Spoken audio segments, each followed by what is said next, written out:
Well, wasn't this a good idea, Andrew? I'm Scott, by the way. Introductions are covered.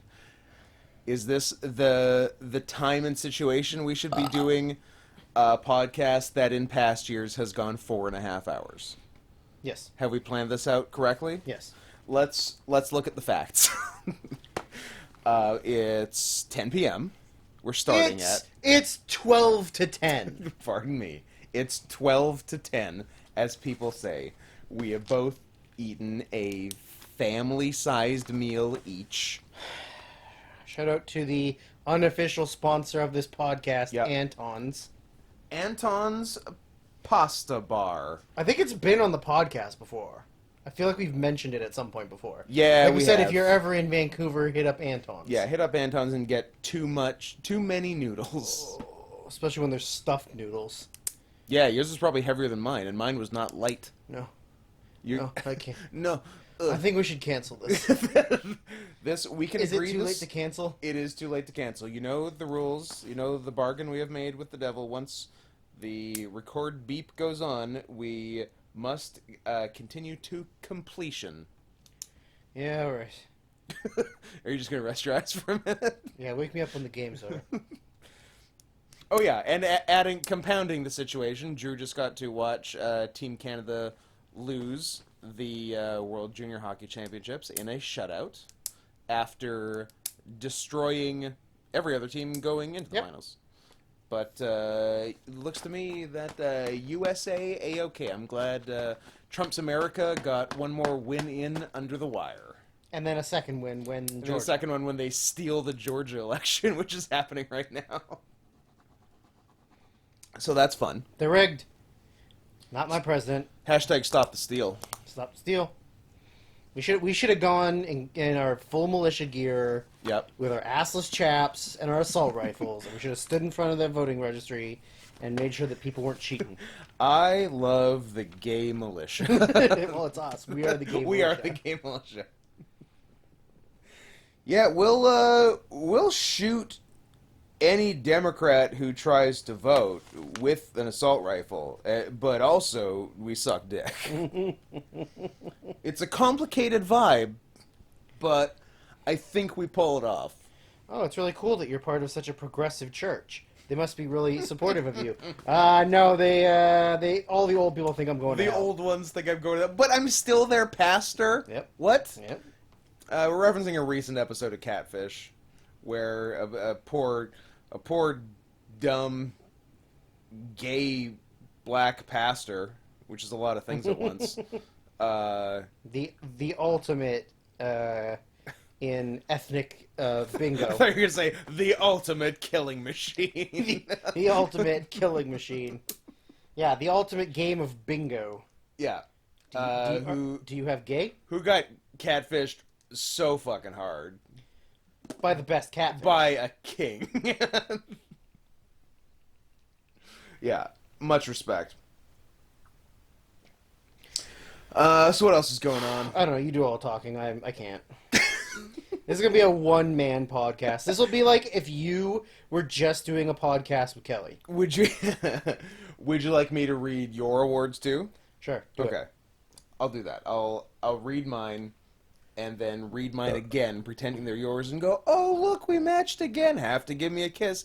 And then I'll kiss your unconscious body. Yeah, I don't even care. Fuck it. Do it. Do it, I dare you. So, what are we doing? I guess we're doing... Well, the year currently Currently. is 20, and then a 2, and then a 1 at the end. Which you've been having trouble with all day. I mean, I did it once by accident and the rest on purpose. Okay. But it is 20 plus 1. For a while, you thought last year was 2022. Yes. And that I needed to draw you a picture. Yes. Of how numbers work. Of the Chinese zodiac. But not the zodiac. No. Because we figured him out. Yeah, we figured him out, who's definitely not in this room. There's definitely some other guy. Who's mysterious... Some other handsome genius who sent taunting letters in code to the San Francisco Chronicle.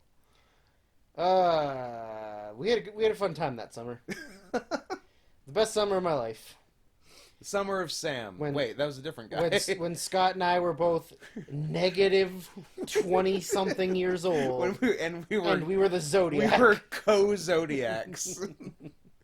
And that pesky Jake Gyllenhaal almost caught us. See, all of my killings were motivated by hating women. And all of Scott's killings were motivated by his homosexual rage. Yes, which luckily was also sublimated by killing women. So at the end of the day, we achieved the same effect. Yes. So, I don't know. What are we even doing here? I don't know. You want talking movies? We talked movies for a lot of... The whole year. 2020, in fact. Yeah. And then we got to make fun lists of them and talk about them. So I actually was excited to make lists and talk about them again. Mm-hmm. So that's fun. So I guess they're doing 2020 year-end wrestling awards, as is tradition. Yep. Because the rules are the rules. It was an interesting year for wrestling. Sure was. And I guess, everything else. But especially wrestling. The most important thing. Yeah. Forget about the rest. Forget about your dead grandma. Forget about your dead parents. Yeah. Aren't your parents also dead? I was a boy. Now I'm a bat. Dumb references no one but you, me, and Kelly get. Everyone loves Pete Holmes' Batman. Kelly laying on the floor right now. Doesn't want to participate, but he's laying there. No, you just picture him there. Although he did participate the last time. He did. But reluctantly. Well, and despite not being asked to, he showed up while we were doing it. Yep, unannounced. Unannounced and uninvited. A classic pop-in. Yeah, so as is tradition, we now spend 4 hours on New Year's Day or New Year's Eve day, because we recorded this 5 days ago. Yep. Doing the year-end awards for wrestling in a year where there wasn't wrestling, kind of, for about 6 months. It's the old... Sort of. A year without Santa Claus, only Santa Claus was wrestling. Is that the name of the movie? A Year Without Santa Claus? Yeah. I don't know, is that a movie? Is it one of those Hallmark movies? No, it's like a real one. It was like a theater movie. Remember those? Hey, remember theaters? Nope. Before 2020? Nope. Couldn't tell you. Couldn't even tell you. Or a year with the year without a Santa Claus? Was the last movie I saw in theaters Doolittle? Was the last movie I saw in theaters Sonic the Hedgehog? Maybe? Yes. Oh. It was. I don't know if mine was a yes or not. I don't remember if I saw anything after that. I hope it was. Yeah. Oh, the year without a Santa Claus. It's a 1974. One of those Rankin Bass stop motion. Oh, ones. okay. Yeah. Okay. Those are pretty decent, but I don't remember seeing that one. I don't think I've seen it. No. I know of it. I really think I've only... Oh, I guess I've like Rudolph and the Abominable Snowman one. Or is that the same one? That's the same one. So I've seen Rudolph. That's it. Okay. Yeah. Yeah. I feel like there's one where Santa is a lot younger. And hotter? Hotter. Sexier Santa. I don't remember what the story is. There's also the one. There's also the Little Drummer Boy. Have you seen the Little Drummer Boy? Yeah, I guess I've seen the Little Drummer Boy. Yeah, let's just talk about Rankin Bass for a while. What did they do other than Christmas things? That nothing is a great question. One I refuse to answer. Okay, all right. Rankin Bass Productions. Do you do anything outside of Christmas? Or are you just Christmas? I think like franchises. Yeah. Franchises. Rudolph, Drummer Boy, Frosty, Santa Claus. Frosty, of course, yeah. We do Christmas stop motion movies in the 60s and 70s. The end. If only they knew how much money they would have made now. Yeah. Because I feel like those things, with inflation, are money pits. Stop motion animation, they wouldn't make any money. Yeah, I guess not. Yeah, I guess stop motion is wildly cost prohibitive. Yeah. Yeah. Whereas now you can just hire like computer animated Yeah. graphic artists to make you something in 30 minutes or less. Yeah, go whip me up a Santa Claus, but the young hot one. Like, what's the Trolls 2? 100% Wolf? Yep. That one looks like it was made in 30 minutes. It probably was. What studio? I don't know. Is it the same one that made Arctic Dogs? What studio shit out 100% Wolf? I bet you it's the same one that did Arctic Dogs, and now we're gonna have to watch it because it's the same cool movie. That'd be pretty cool. Arctic Dogs, what a piece of shit. 2020 film project. Nothing like 3 grown-ass men in a theater watching a kids movie in like the middle of the... No, I guess it was later in the day, but still. Yeah. I'm pretty sure all those parents thought we were pedophiles. Or we were some kind of weirdos sitting in the back of a movie theater like jerking each other off. Yeah. They thought we were pedophiles. Well, they didn't know we were pedophiles. Lucky guess, parents. Literally, as I wrote in this book 5 minutes ago, Scott touches children. That's the name on the inside cover my of journal your book. is titled Scott touches children. Huh. Reese Darby's in 100% Wolf. I'm in. It's Australian. You sold me. Although he's New Zealand. I do like Reese Darby, and so does your mom. Yeah, and so do I. I don't care what you like. I don't care what your mom likes. What Fair. What CBS TV show is she really into? She was Big Sky, obviously. Okay. John Carroll Lynch. Uh-huh. You like him? Like him a lot. He plays a clown. I don't know if that's true. You can't prove he doesn't. That is also true. Okay, You can tell me anything you want about John Carroll Lynch, and I will have to believe he it. plays a clown who is also the Zodiac killer. Who made 100% Wolf? Its production company is Flying Bark Productions. Is that? Do they only make animated dog movies? Let's Scott touches children and hearts. No, Oh, children's hearts. Oh, you saved it. Now you're not a pedophile. Congratulations. If the government comes for you, I can get show it. them this book, and they'll be like, "Oh, he's one of the good ones." You haven't heard of a lot of the feature films that Flying Bark Productions has shit out. Are you a big Maya the Bee guy? Yep, seen it. 1 and 2? And 3. No, you're ahead of the curve. Interesting. Blinky Bill, the movie, obviously. Of course. Santa's Apprentice. Sure. Gum Nuts, A Juicy Tale. Did you see that one? Show me it.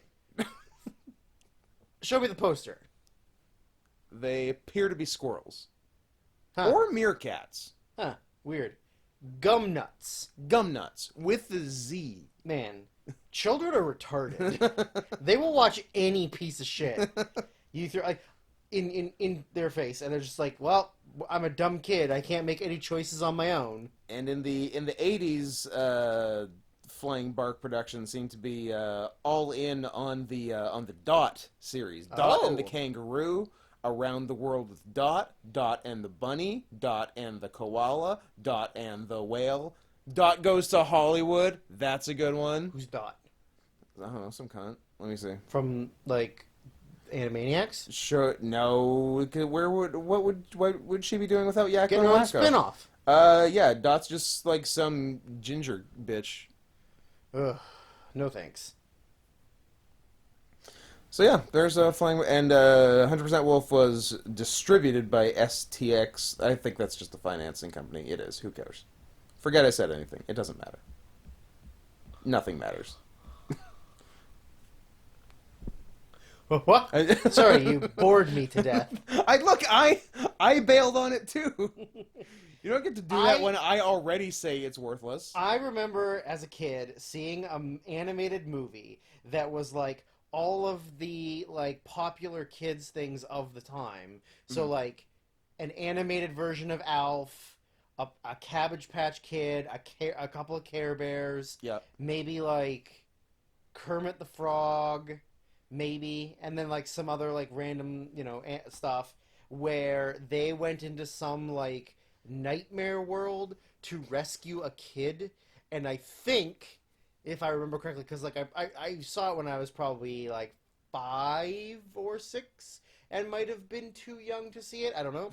Okay. And I believe it had something to do with, like, the undertones of the movie had something to do with, like, all of the kid abductions that had been happening in the 80s. Oh, sick. That it was sort of like a be aware of strangers and Nice. bands and... The ones they all blamed on Satanists for a while, and Yeah. then it's like, oh, it's just regular pedophiles. Oh, it's just regular dudes who are lonely. Yeah. And fucking John Walsh and his dead kid. Shut up, John. Your kid's dead. Your kid had his goddamn head cut off. Is that actually what happened? I think it's something horrific. Oh, boy. I think there's a reason he got into the kid-saving business. Yes. Is because his did not meet with a great fate. Well, that's unfortunate for his son. Yeah. John Jr. John Jr. Man, JJ. John Jr.'s not having... Famous John Jr.'s not having a great go of it. Nope.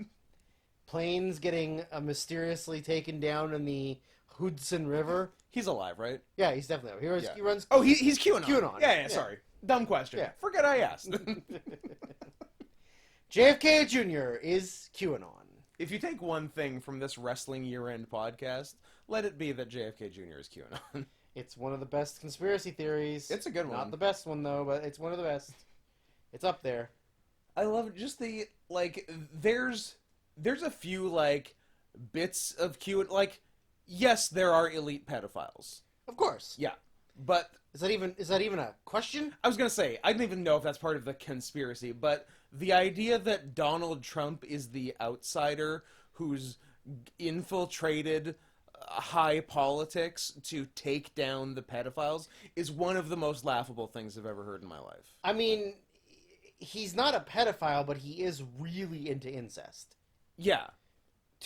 I mean, he was a pedophile before Ivanka turned 18. No, I bet you he waited. He waited? I think he's a cool dad. I think he didn't want her to feel uncomfortable. He wanted her to grow up normal, and then he tried to fuck her. So I fear that we are once again veering into the adult consensual incest discussion. I mean, when are we not? I think about it 22 and a half hours of the day. Most days. Yeah, it's a real Mackenzie Phillips situation. Where, like... That was not... I don't know if all parties were cool. I think eventually... Yeah? I think it started out wrong and then got right. Oh, so right. Oh, so right.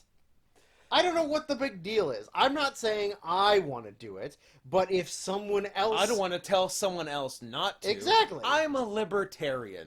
Live and let live. Who am I to tell them who to love and not to love? Exactly. Right? If it feels good, do it. Even if you shouldn't, don't let people mess you around.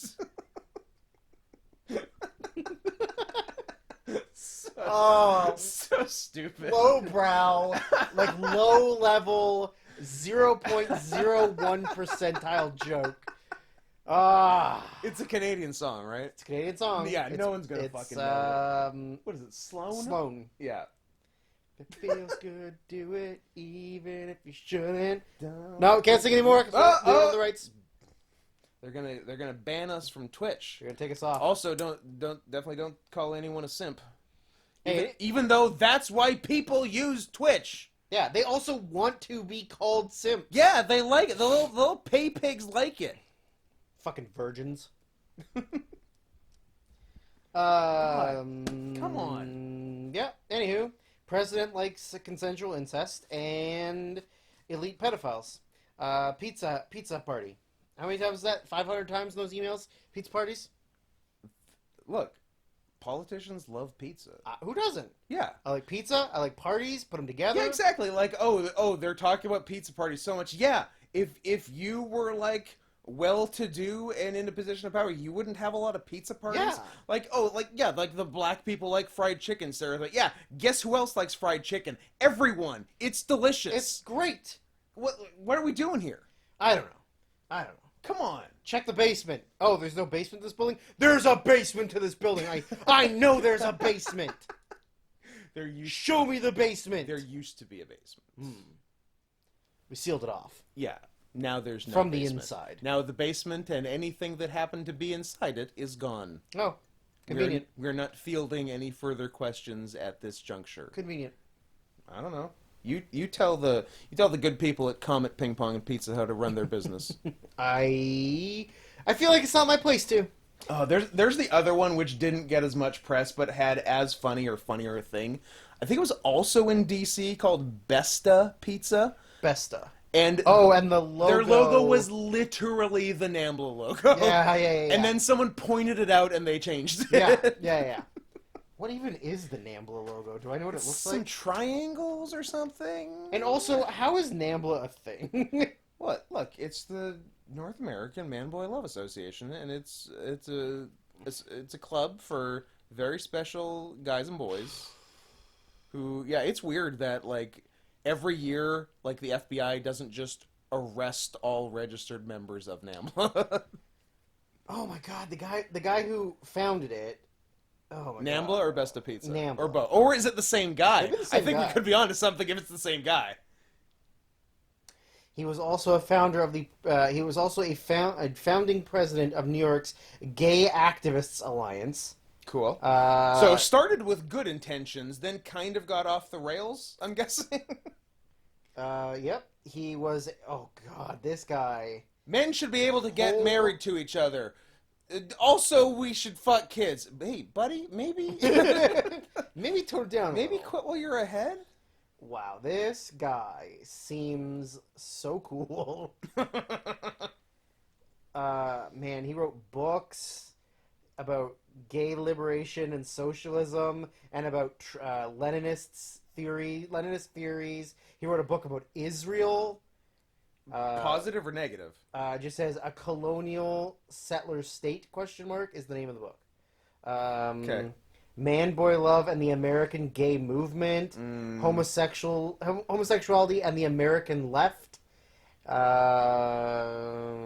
I feel like you can make a case for most of those books besides the second last one you mentioned. Still alive. Wow. He's 79.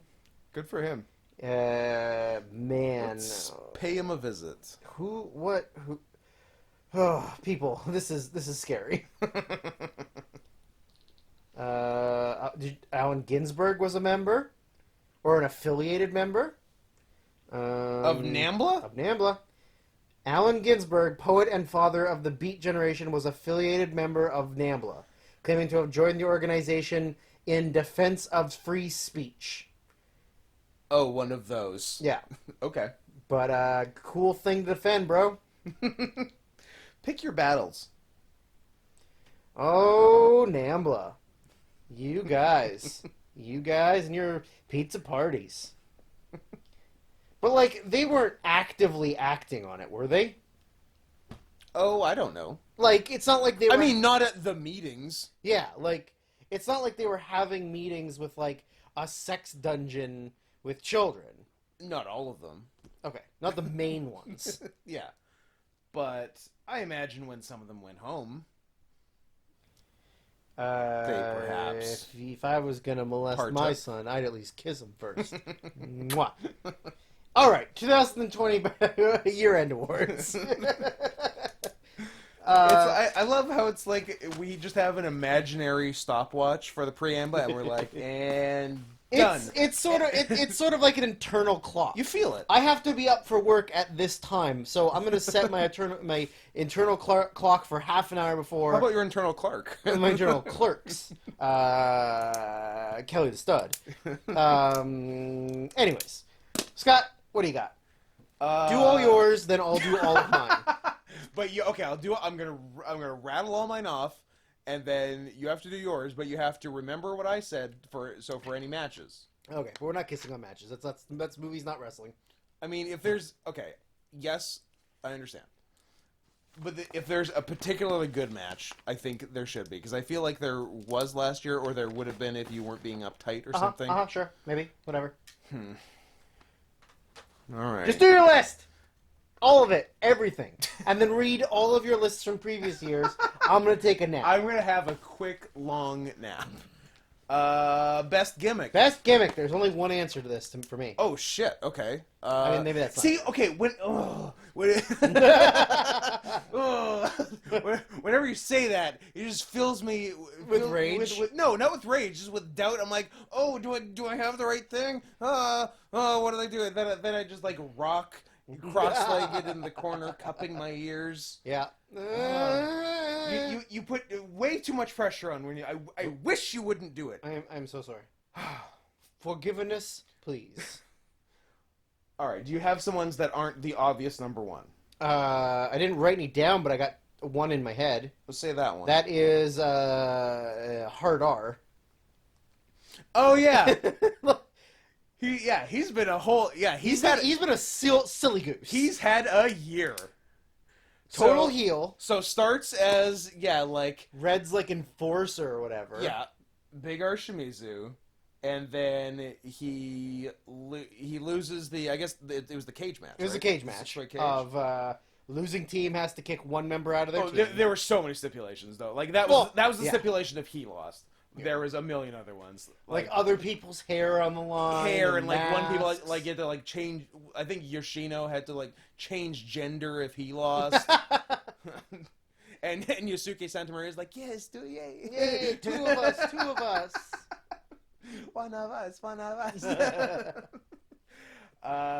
So then he reverted to his like old like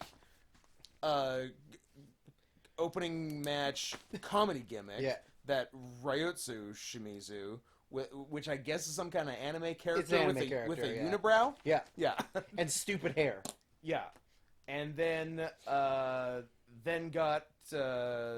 in with Team Boku, and so of course decided to become Boke Ultimate Dragon. Boke Ultimate Dragon. A fat Ultimo Dragon, where he and Ultimo Dragon on the Dragon Gate shows, his music is copyrighted, so it always gets muted when he comes out.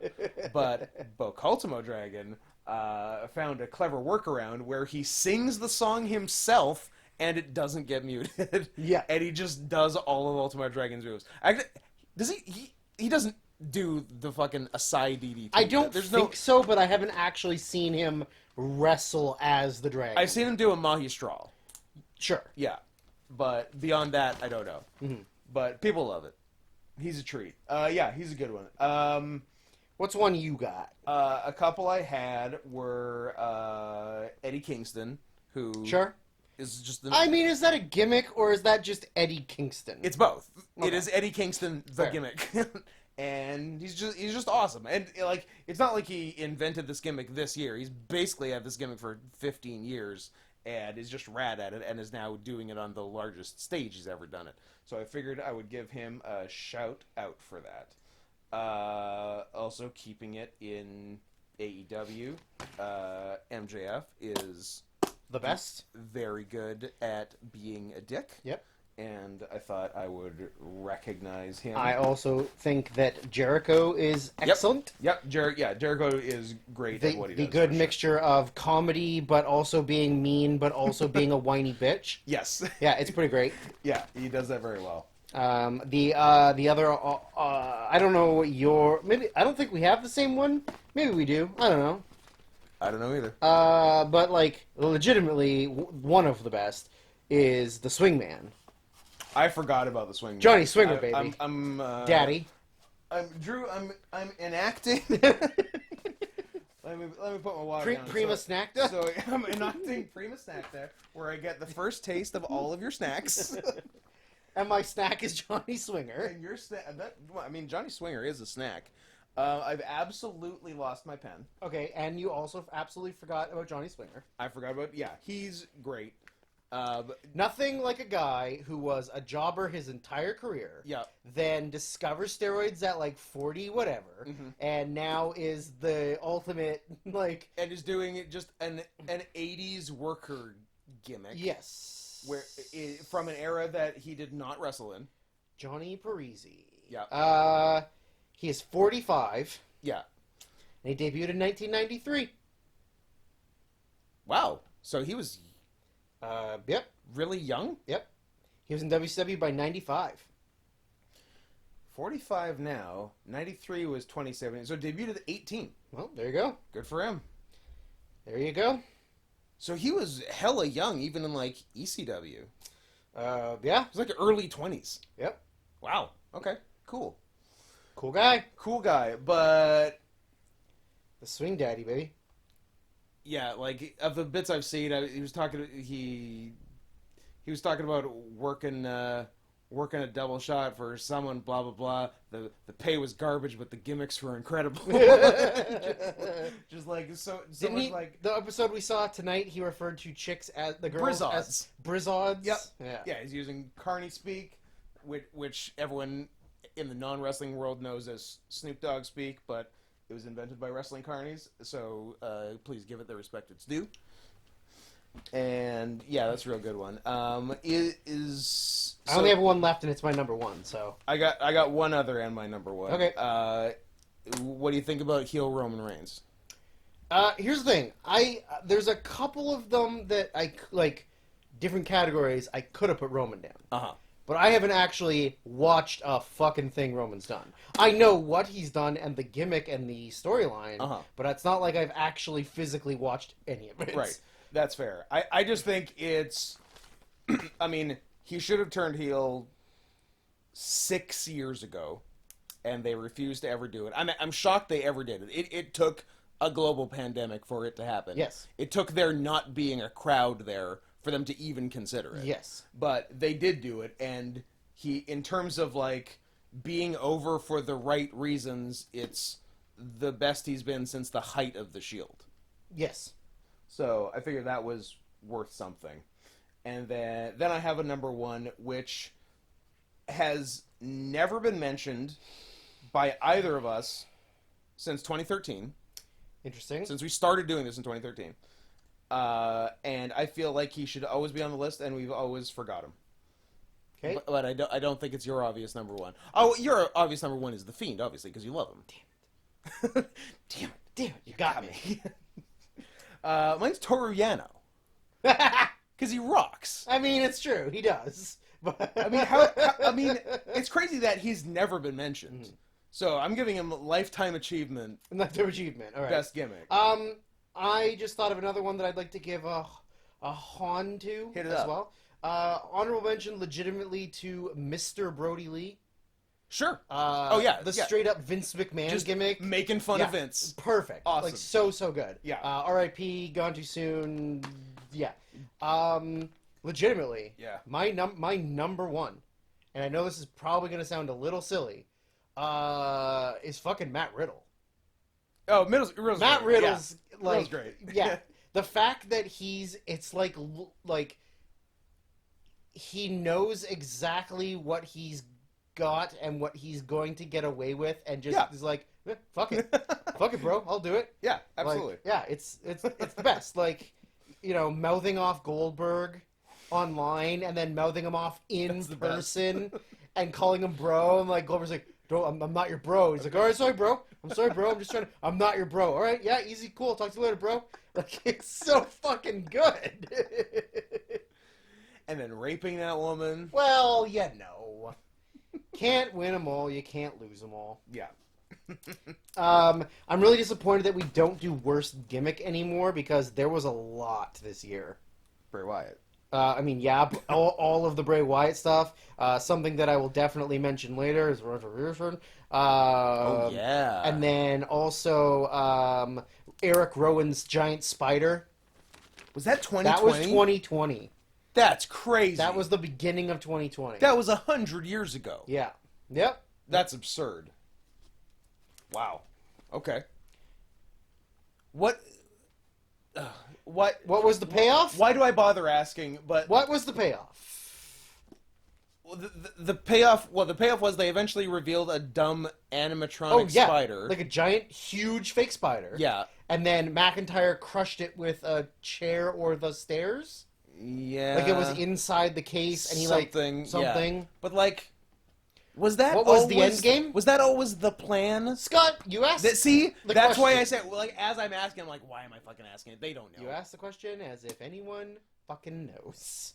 Man, WWE creative is really bad, which brings us to our second award, Worst Fed. Hey, Drew, what was yours? Well, I'm going to say first that my Han for this is Ring of Honor, because could they have any less who gives a fuck roster other than like the big ones? I mean, they had a good roster until earlier today. Yeah. No, because Haskins re-signed, and Bandito re-signed, and Dragon Lee re-signed, but now they don't have the coolest guy ever, who is my regrettably hero. parted ways with Marty the Party Skrull. My hero, So now, whose shirts I will continue to wear in public. Whose shirt you wore 2 days ago. But yeah, I don't know. Ring of Honor, just outside of the main guys who have been stalwarts there for years, their roster's kind of a who's that a real who's that of pro wrestling. Yeah. And even for even bringing back the pure title, like a lot of the guys are just sort of like whatever, like okay technical wrestlers. I'll tell Tony Depp when you said that. But have like no flash, no like. They don't smile enough. They don't dance enough. Okay, this seems very specific to Tony Deppen at this point. I mean, come on. Like going forward, this award just needs to get renamed. The WWE is the worst fed. I mean, which is crazy because when we started, it was the TNA is the worst fed award. They are not the worst. They're not. As I said, they got the swingman, Daddy. They very cleverly became so small and insignificant that people stopped caring how bad they were. Yes. Good for them. And like they've definitely improved from like quality-wise from their depths. For sure. Like sure. It's like an okay fed now, like no one really cares. It's not like a joke. No, it's not a mocking like running joke of how bad they are and how bad like everybody that works there on like stupid gimmicks and it's like it's run by competent people now. It's not Dixie and Vince Russo. So it has gotten a little better. But yeah, like number one with the bullet, and it's hard to see it changing anytime soon is WWE. Like they're the worst. It's shocking. Like we say, it's such a broken record at this point. But if any big company in any other industry in the world was run the way WWE was run, it wouldn't be a company anymore. Yeah. Period. Like, it's run so terrible. Like the creative, like week to week, they have no idea what they're doing, even though they produce a weekly TV. They know it's not a surprise. They act like it's a surprise. It's like, oh fuck, we got to do a show this week. Oh, you're kidding me. Again? We just did one last week. Give me a break. Like that's what it feels like. That's what it feels like they're doing. Yep. And then, another reminded me of the worst thing was, I guess it could be, no, you know what, never mind, keep going. Keep going. I don't know. Okay, that's it. I sort of reached my natural endpoint. Alright, I'm writing this down so I don't forget. Give me your pen, because I lost mine. Nope, you gotta find it. It's in your, it's right there, I can see it from here. Can you? No. that was a mean trick. You got up and moved, so maybe it's in your butt or something. It's almost certainly in my butt, but I'm not getting out. All right, well, that was worst fed, which is WWE. I mean, I put in brackets mainly Raw. Yeah, like SmackDown's slightly better. Raw's the worst thing. SmackDown's the second worst thing. I guess 205 Live, if you count it as also a bad thing, or at least a who cares thing. Viewership of 20 people, and those are all family members of the guys on them. Yeah, NXT is good, but often has questionable booking. I think NXT has taken a significant downward slope since the beginning of the year. Since they went on TV at the end of last year. Yeah, I think it's become nothing but not really having direction for a lot of people and not having the star power they did in the past. Yeah, but they still have good matches sometimes. I honestly stopped watching it, so I don't really I read results, but as far as watching it week to week, no, not happening. Yeah, that's fair. Yeah. What do you got for me for best technical? Your favorite category? Sure. I wrote some names down of people I like. Well, I'm glad you did. I also did. Oh, well, maybe we like the same people. You don't know. I don't know. And we'll find out. I wrote down 4. I wrote down 4. Oh. Number 4, Kushida. I didn't write them in order. I just wrote down their names. I think there's mine are roughly in order. Okay, continue. Number 3, Zack Sabre. Oh, I meant number, like, you were going to say anything about Kushida or just the name of Kushida? He's Japanese. I believe he was trained by Tajiri. He's got dirty knees. He's got dirty knees. Look at these. He wants you to look at these. No, he's good. He actually got to do some like fun technical stuff this year. He got to have like a good one with Thatcher. That was about it. I'm thinking there must be a second one. No. I think he got to do something fun with Arturo Huas. Yeah, they did some stuff. Yeah. Yeah, but I mean, whatever. But yeah, he's really good, and sometimes they really get behind him, but I feel like they've kind of forgotten about him again. Yeah, and now he just wrestles straight up in jeans and running shoes, so it's not like... Because didn't, like, a takeover or 2 ago, they had him, like, murder Velveteen Dream? Yeah, straight up, yeah. And then, like, I guess they're going places with Kushida, like, maybe he'll get a title shot or something, and then, no, and then he was off TV for a couple months. Yeah, it's weird. They really just ran out of ideas. Yeah, creative has nothing for you. Why would they? Yeah. Why would they? It's not like you're the greatest junior of all time. Well, that's strong, but he's very good. All right. I wrote an extra additional name down. Maybe it's only because I've been watching so much DG this year. Ain't nothing wrong with that. But I feel we're gonna have a conversation about that later. Oh, about DG? About DG. Well, you can do that. I'll use my discretion. Let's do that. I think doesn't get enough credit for how good he is technically. Genki Horiguchi.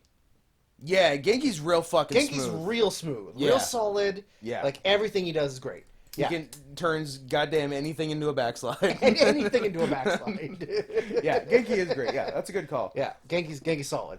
And then that was the one that I just added while I was thinking, or while you were talking. Mm-hmm. The other one is, then the next one on my list is, also like Yoshino. Yep. I feel like Yoshino doesn't get enough credit for being as smooth and crisp as he is with everything. I'm glad COVID has delayed his retirement. Yeah. Or else we might already be without him. No thanks. No thanks. I would like to keep him, please. I would also like to keep... Wait, when he retires, can we keep him?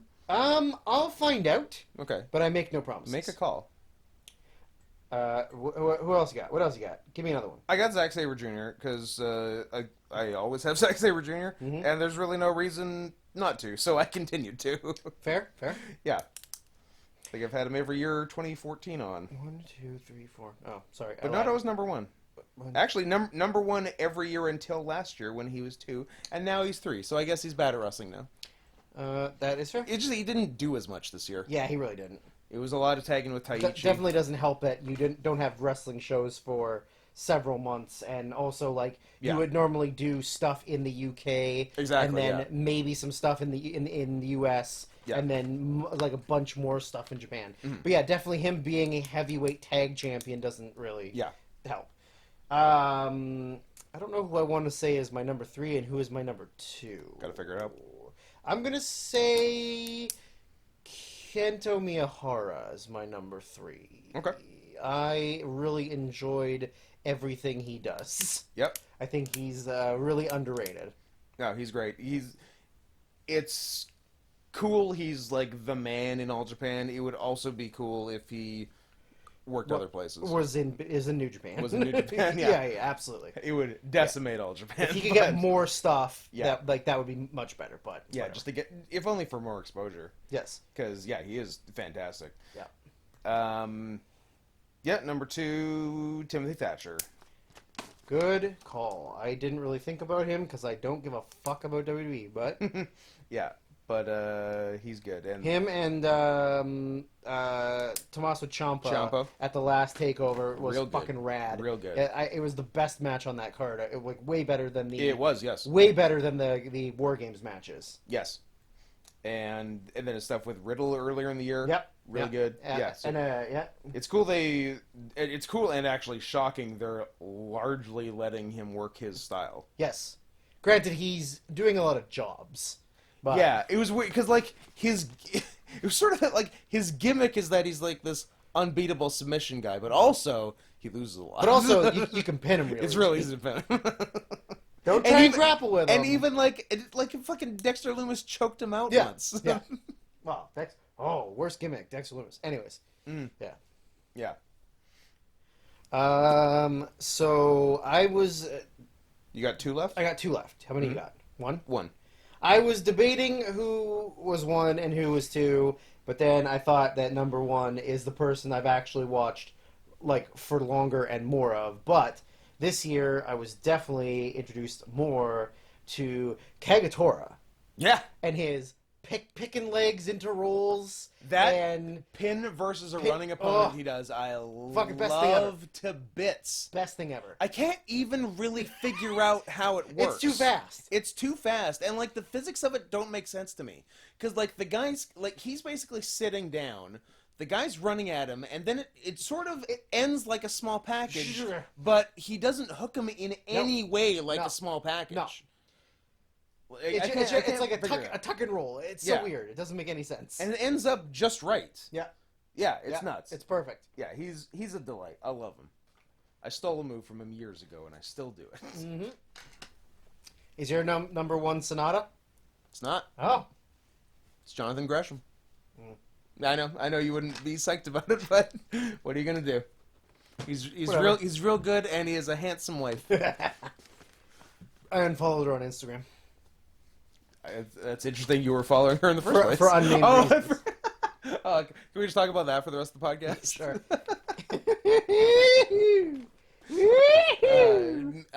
Mrs. Jonathan Gresham. Yeah, we're not going to talk about Gresham at all. Whatever. He's 5'2". He's a really good technical wrestler. He's the ROH Pure Champion and ROH Tag Champion, double champion. Good for him. Now let's talk about his wife, who looks like a fat chubby baby. Fat chubby baby. Who just recently posted like an old picture of herself and a new picture of herself, the hubris of which is amazing because it implies she thinks she looks good in the new picture. Yeah. Like that's the implication, right? Yeah. She doesn't. Nope. Nope. Also, shout out to Jonathan Gresham for not at all keeping up the stereotype of the black guy who only dates fat-ass white women. To Ms. Grace's credit, the new picture is better than the old picture because the old picture is absolutely trash to the point that a number of her Instagram followers thought in the old picture she was a man and then got mad at her and unfollowed for several different reasons with a great disparity between them. I like how much you're struggling to get through the fathom this. Your brain is melting thinking about it. Melting. Some unfollowed her because they were finding out apparently that she was trans and are mad about transness. Yes. And then others, which I think is the funnier one. It's the funnier one. Others were... I've lost my train of thought now. Others were mad that turns out she isn't and aren't interested. That's right. Anymore. Yeah. So she had to explain... After she explained she wasn't trans, and she lost more followers. It was like, I thought you were trans, and I'm into it. And that's all I'm into, so I'm unfollowing you. I'm out. I am no longer interested in you. So, yeah, and that's why Jonathan Gresham is my number 1 technical wrestler. Is your number 1 Sonata? My number 1 Sonata. Is your number 1 last year? I love him. He's great. To bits. Yeah, want to kiss him on the lips? Even if he doesn't wear his Lema's jacket anymore. You're real mad at him or blue about... gear. Yeah. No, everybody wearing black gear with hints of metal. Yeah, it looks like shit. I feel I would like to have, I don't know, some semblance of difference. Yeah, his blue gear is my favorite gear. Although I think his current hair and facial hair is my favorite. Yeah, I did not like the blonde beard and the long hair. The huge blonde beard. Yeah, looks stupid. With no mustache. Looks stupid. Hated it. Yeah, no. Hate. Hate. He looks cute as fuck right now. Sure. He just needs better pants. Yeah, and absolutely. his Les Mis jacket. Just wear unique something. Yeah, unique. Because like I feel like York. too many guys. Because like even though Jay White's gear was white, he has Never black thought about version of it that looks exactly the same as what like everybody else was wearing. Yes. So yeah, it's a real like Mix it up. I'm out of good ideas. What can I wear? Yeah, get some splashes of color in there. Yep. Hiromu. Yeah. A lot. Just got some color Just in as much stuff going on as you can. Hiromu goes the other way, and he's like, "What about every color?" Or Kai with his fucking Kai's pants are nuts. I can't wrap my head around Kai's pants. No, his pants are stupid. I don't like them. So that takes us to most improved, with which both of us didn't really get a lot for. I got 3, but I don't know how much any of the 3 of them really are much of anything. I don't know. Yeah, as I've had in a number of years past, I have one with a question mark beside it. Okay. And what the question mark implies is, I think they're considerably more improved than last year. Sure. So if that's what the award is, then by all means, yes. Gotcha. But they're not more improved than their peak. Right. So like So it's just sort of like an up and down. Yes. Like So like 2016, I had Samoa Joe because he was so much better in NXT Absolutely. than TNA. Than the last, like, but he wasn't better in NXT than 2004 Ring of Honor. no, absolutely not. And like 2018 Almas, because they finally started, Andrade, because they finally started using him, and he was better than the rest of his WWE stint, but he wasn't better than Peak La Sombra. And last year I had John Moxley, same thing. Right. Right? So this year, exact same thing, FTR. Interesting. Because they got to have good tag team matches this year, which they haven't gotten to for the last 2 years. But not as good as their NXT shit with American Alpha and DIYs. Those American which Alpha are matches are insane. Phenomenal. Insane. Yeah. The one spot of the make the tag, run to the other corner, and scoot on your knees to face him to stop him from making the hot tag are incredible. Yeah. Oh, yeah, goddamn, those were good. Yeah. Yeah, sure, I can say it. I can say that. So yeah, so FTR question mark. Yeah, I mean the one that like I said I wrote down earlier that like was in spite of the bad booking. Yes. Was Buddy Murphy. Okay. I feel like Murphy. I had him 2018. Gotcha. Yeah. 2018 was when he was doing cruiserweight stuff, cruiserweight champion.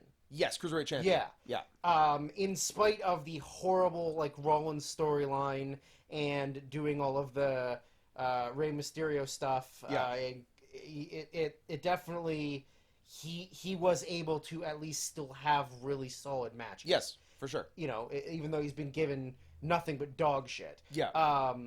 And then even though he was literally Seth Rollins' battered wife. Yes, absolutely. And kept coming back. Yeah.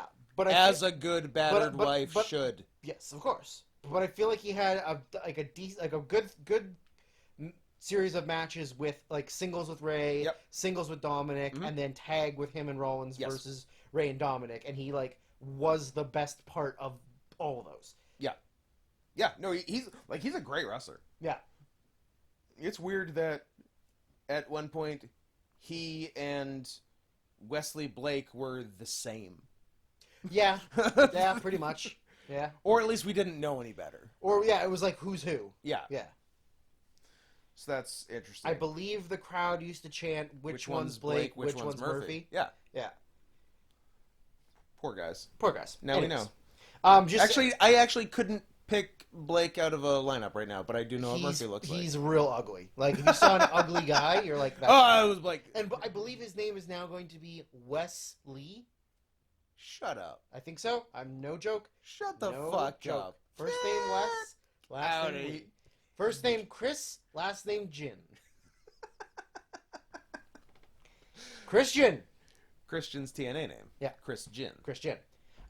In brackets. DJINN? Is he a genie? No, I don't think so. I think he's a gin. Just a gin drinker. Okay. Gin and juice. Gin and Jews. In brackets, this goes the same thing with best gimmick. I put Roman, but I haven't actually watched any of Roman. No, but that's reasonable to know that he's good. Yeah, but from what I understand, he is much better. Roman is reasonable. Yeah, for sure. Yeah, which I guess also kind of goes with whichever one of the Usos is Jay. That he's also maybe improved quite a bit. Yeah, he's stepped up. I mean, they've always been good. Yeah. But they've never done singles. No. And they've never been given the opportunity to do what they were doing. So. Yeah, so obviously, and he clearly can do singles, so good for him. Yep. He main evented a pay-per-view. Yep. Weird, but... yeah, absolutely. Which really speaks to SmackDown's depth chart. Yeah. That they needed to get Jey Uso to main event a pay-per-view. Yep. Who's going to feud with Roman? I don't know. Pick a name? Kalisto? Do it up. Yeah. We can make it happen. Nothing matters, so we can literally do whatever. We're WWE. That is true. What else you got? My other two are two people who, in the past, we have routinely called the worst wrestlers in New Japan, Yoshihashi and Taichi. Oh, that's funny. One of mine is also who we would have considered a bad wrestler in New Japan. Sure hope it's Yujiro. El Desperado. Because nobody has improved more than Yujiro. Yujiro, who has never consistently been worth a damn. Desperado's a real nice call, actually. Yeah. He had a really, really good Super Juniors. Yeah, and that match with Hiromu was solid. Was great. Solid, yeah. Not top 10 of the year. No. But I think it's because it's so late in the year that everybody, it was fresh in their minds. Recency bias. 100%. Yeah. Yeah. Strangely, the only voice of reason on that match rating, Dave Meltzer. Yeah. 4.25. Yeah, good. Everyone else five match of the year.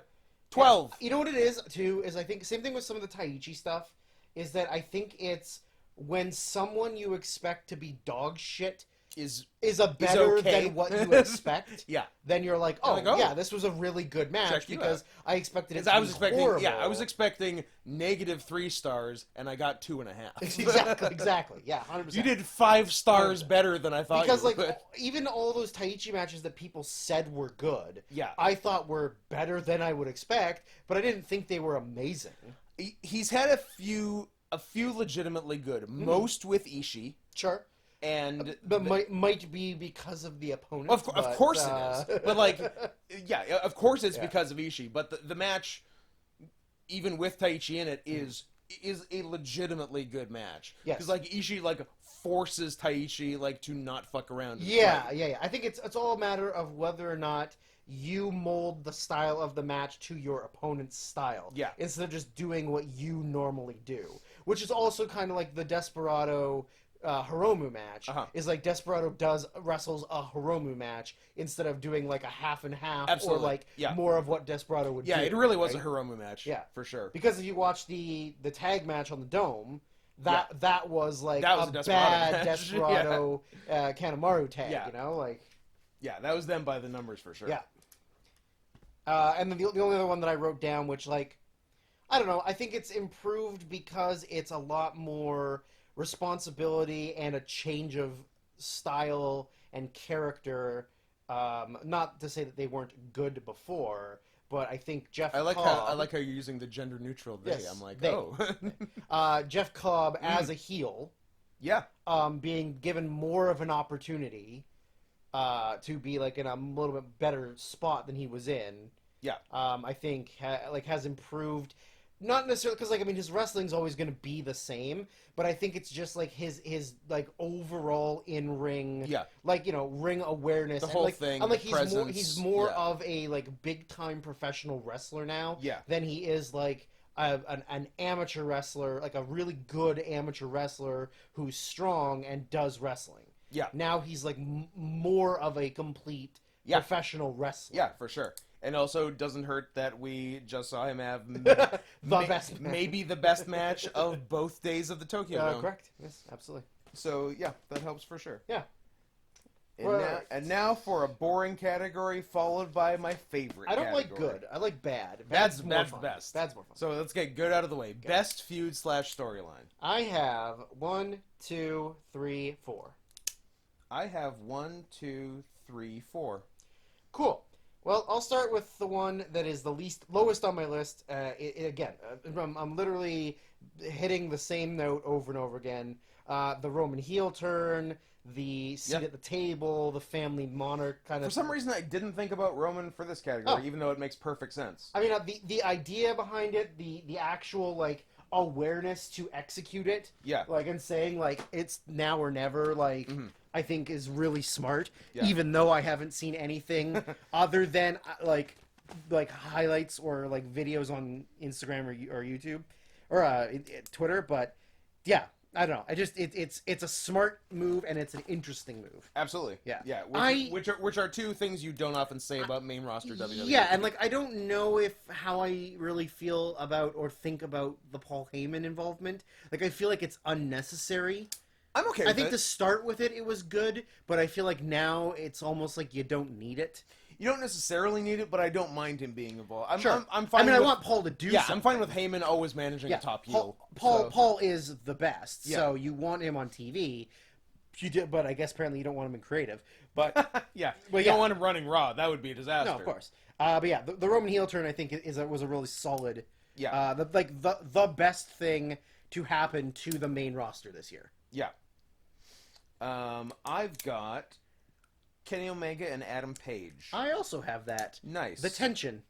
The tension. Will they, won't they? And what's interesting is it's a rare example of creative changing their mind on the booking of something and it working. Yes. Because the original plan was heel Page, face Omega. Yep. And then partway through, they're like, Page is super over as a face, and Omega can obviously be super over as a heel. Yeah. So let's do it that way. Let's do it that way. And it worked. And just the idea of like the whole FTR trying to get him to turn. Yep. And then like the Young Bucks sort of turning, and you're sort of like who's going where. I didn't put it down, so I'll mention it now. I considered putting Young Bucks FTR as worst feud storyline. Sure. Because they did it wrong with the Bucks. Yeah. Because apparently the intention was never to turn the Bucks heel. The idea was they were so stressed they were acting showing the out. frustration. Yeah, but of course. it did come off that way. They were just being heels. Yeah. And the reason I didn't put it is because they had such a good match. Yeah. Although the opposite can be said for something I'm going to mention here. But anyway, we'll get to that in a sec. Yeah. But yeah, the tension of will they, won't they, and then sort of like sad man Adam Page afterwards. Yeah. Like I think it was one of their best things they did all year. Yeah. It's a really good long-term storyline. Yeah. So that banged off one of yours too. Yeah. What else you got? I don't know if it's so much a feud / storyline as just booking that made me happy. Although it really was a monkey's paw wish. Block A of the G1 Climax. When they announced the names for it, I'm like, holy fuck. Last year, I was really excited because Okada, Ibushi, and Ospreay were all in the same block. All in the bracket, yeah. And then this year, they were again. And so was Ishii, and so was Suzuki, and so was... Yujiro! Oh. Shingo. Which is... I forgot. Pretty fucking wild. Stacked. And of course, the monkey's paw is we get all these matches in front of quiet crowds. Yeah. Well, so, providing things are more normal later this year... Please just do that block again. Just do it again. Yeah. It's so good. Yep. And to that point, my question for you is... I dropped my glasses. Guys, Drew dropped his glasses. We're going to have to take a 30, 40-minute break for Drew to... I dropped my paper. And now he dropped... Oh, boy. This is a seat. Drew is full-on Mr. Magooing right now. Did they do a live action Mr. Magoo with Leslie Nielsen? They sure did. Good for them. What was I saying? Oh, my question... I believe you were coming out as trans. Species. I don't think I have glasses anymore. No. I think they're gone. What even happened? I just knocked them off the table. What, did you knock them like really, really hard and they went into like the next room? Yeah, or they're upstairs now, maybe. Oh my god, you knocked your glasses upstairs. If you don't keep it down, I'm gonna knock you up. Oh my god. Yeah, I don't think I have glasses anymore. That's crazy. Help me! Do we need to pause the podcast? I found him. Oh my god.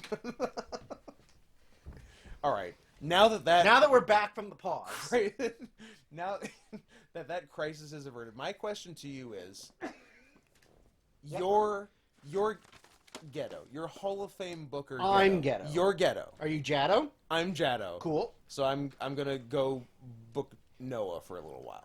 Okay. But your ghetto, you are charged with booking the G1 Climax. Gotcha. And your only instructions are make the best Block A possible. Yeah. And fuck Block B. Yeah. What's your Block A? 10 guys. 10 guys? Yeah. Oh boy. Okada, Yep. Ospreay, Mm-hmm. Ibushi, Yep. Shingo, Yep. Suzuki, Yep. Ishii. So far, the 6 that were in Block A this year. And by the way, same for me. Yeah. Who were your last 4? So we're booting Yujiro, was Yujiro, Taichi, Jay White, and might be booting Cobb, unless you want to keep Cobb, because he was in it. Let me see. I got 4 left. I regrettably have to boot Cobb in mine as much as I love Goto. him. Goto's good. A returning Shibata. Andrew. Damn it. Let's see.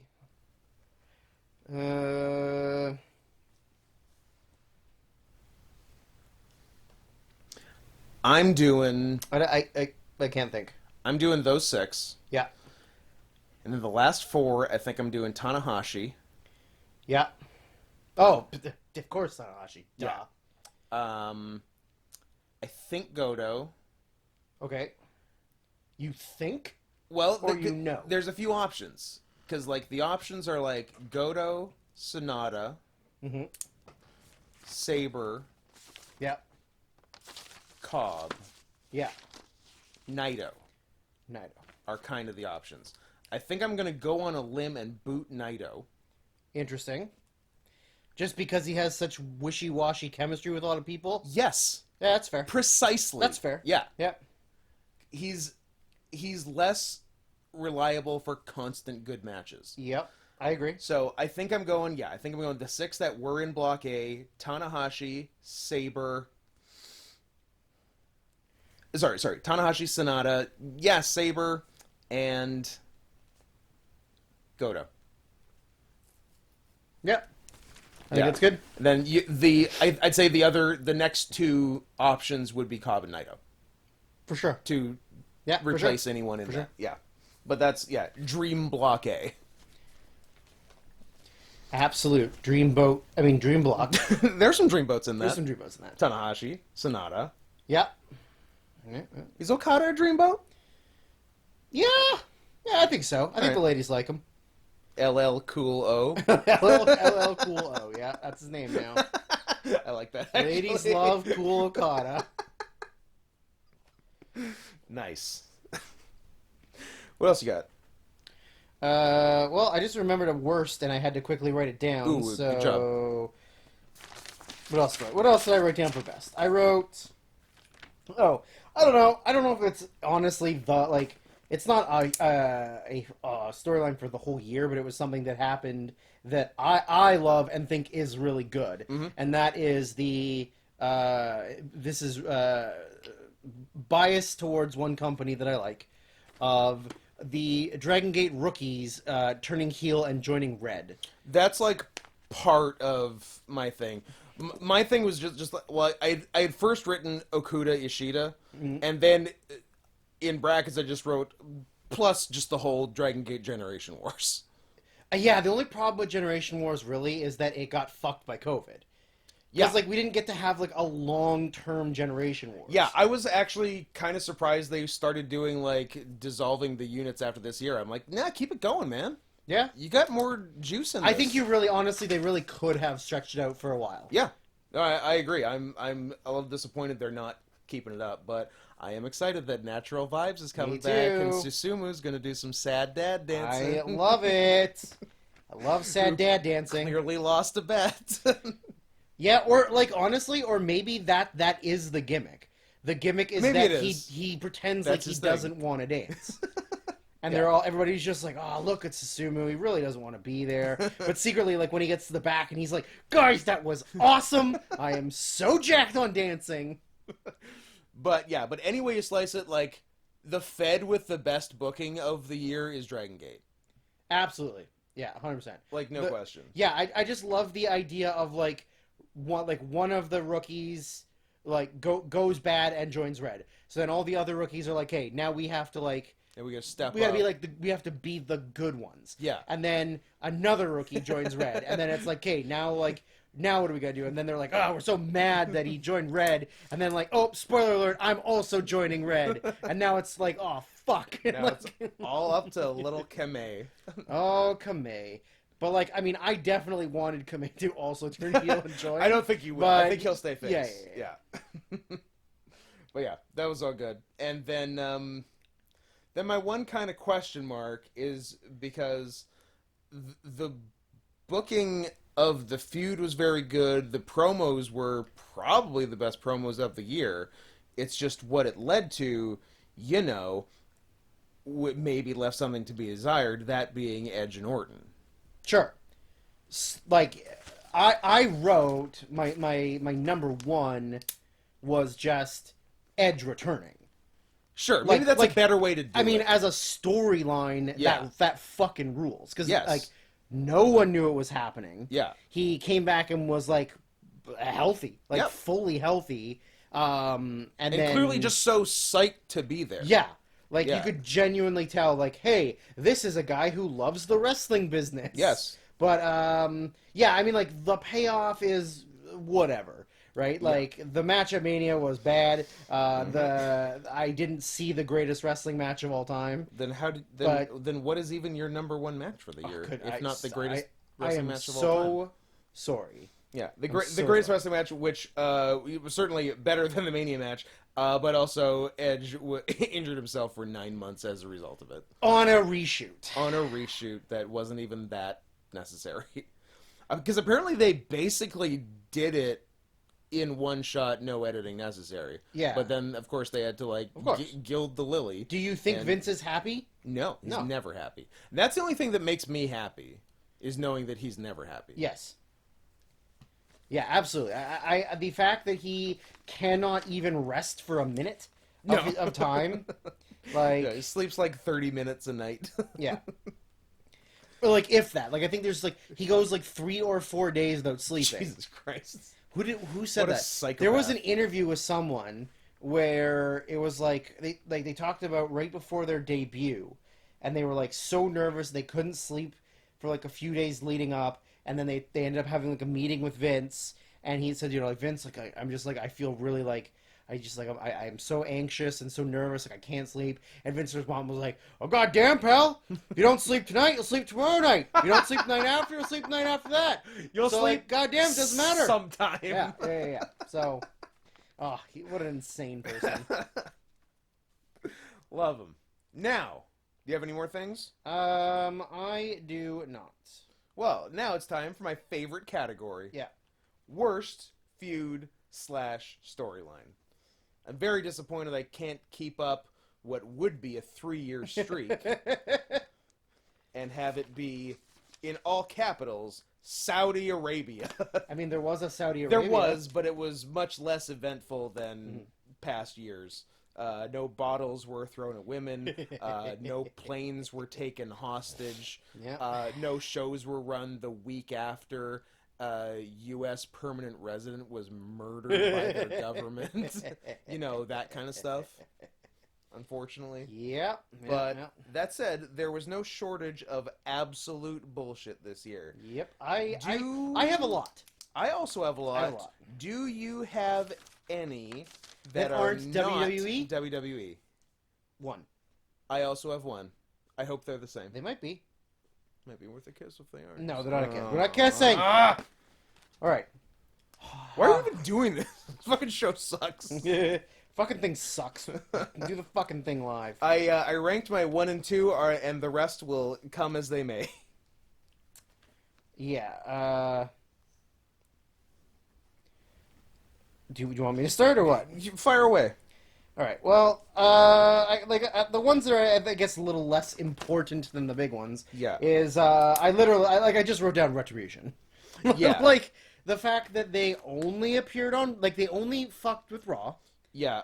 They didn't fuck with pay-per-views. No. Or show up on pay-per-views. Yeah, and then they were signed in the draft. Yeah, on purpose. They signed contracts Yeah. even though they were already wrestlers under contract.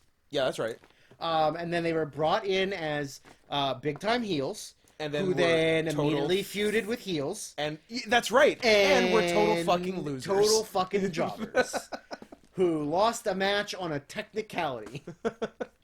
That's right. The only bigger loser is Ricochet, who ran the entire gauntlet of every Retribution member, losing to each one along the way to finally get to Mustafa Ali to lose to him also. Well, you know. Can't win them. Can't win them all. Can't win any. Or any. Yeah, that's a good one. Yeah. One I had written down a while ago and wish I remembered better, but I sort of have the gist, is Cesaro and Nakamura versus Lucha House Party, which I believe the feud was set up by... Because Cesaro and Nakamura were tag champions, and the feud was set up by Cesaro and Nakamura continually beating all the members of Lucha House Party in tag and singles matches. Yeah. I think Lucha got one win somewhere off a fluke, and then also while that was going on, Lucha House Party was feuding with each other, Sort of, which yeah. went nowhere.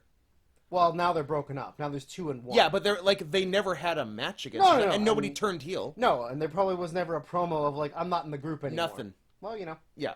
Scott, So what are you asking for? I don't know, but I just thought it was very representative of WWE's book. That is correct.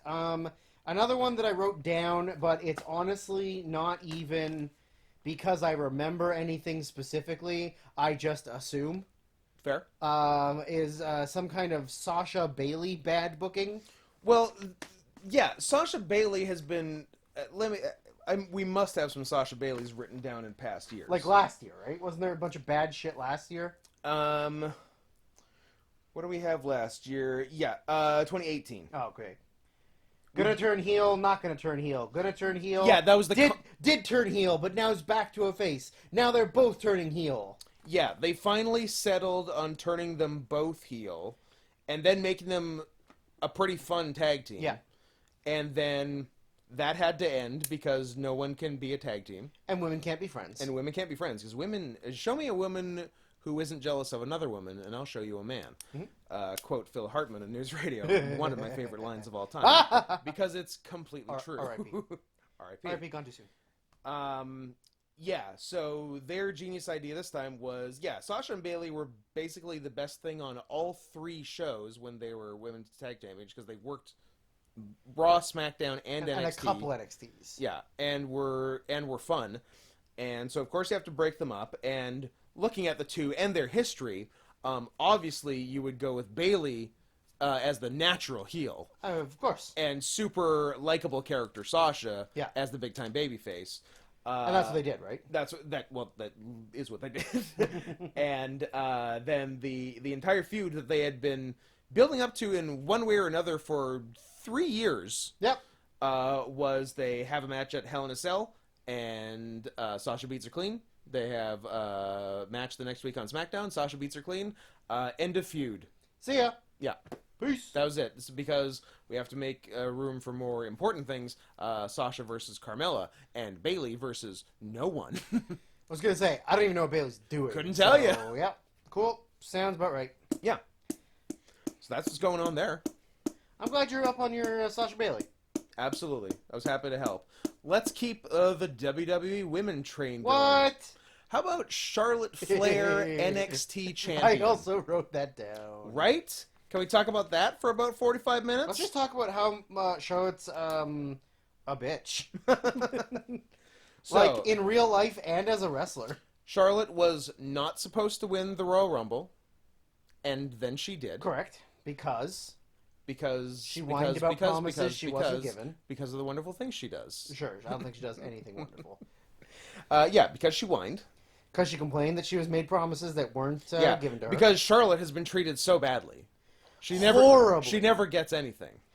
How many time women's champion on the main roster do you think she's been already? Well, Drew, I'm going to answer your question with a different answer. Okay. That's what I'm going to do. I'm going to tell you what they're telling me on TV she is, Gotcha. and that's a 13-time women's champion, because they're counting every singles tag main roster and NXT title she's had. That's the thing they're doing. Reasonable. Now. Yeah, so I don't know how many actual... 13. Okay. Yeah. Yeah. So that's, so she wins the Rumble against probably some other people's better wishes, and goes on to challenge Rhea Ripley, the hottest... Not physically. No. Well, I mean, she was pretty hot until Triple H turned her trans. But, like, the hottest character... Yep. Certainly the hottest, like, woman wrestler on... either brand or NXT. Correct. Like, by far, like, the most over, the most momentum. Yep. All that. And they have a match at Mania in front of no fans. Yep. And Charlotte beats her ass clean. Yep. Rhea... I've been saying Rhea. It's Rhea, right? Rhea. Diarrhea Ripley. Diarrhea Ripley. That's how you remember. Gonorrhea Ripley. I really, really hope... You think she wasn't bullied in school? All right. Is that where you're going? I don't think that's a real name, though. Oh. Her real name's not Rhea Ripley. Well, that hurts my theory, then. Maybe she wasn't bullied in school. Maybe she was just a hot girl in school. Demi Bennett is her given that everyone tried to fuck. Demi Bennett, she's only 24. Damn. Good for her. Continue. She's got a future if she stays a woman. So, yeah. So, Rhea fucks off back to Australia, and Charlotte is your NXT Women's Champion. Or, for 1 week, if you'll check the title history, for 1 week earlier this year, it might have been when Rhea was champion, not Charlotte, she was the NXT champion. Why? They renamed... How come? I don't know. Answer! They renamed the NXT Women's Championship the NXT Championship. But also the men's was the NXT Championship. And then after 1 week, they're like, what the fuck are we doing? And literally just changed it back. So that was fun. But anyway, Charlotte.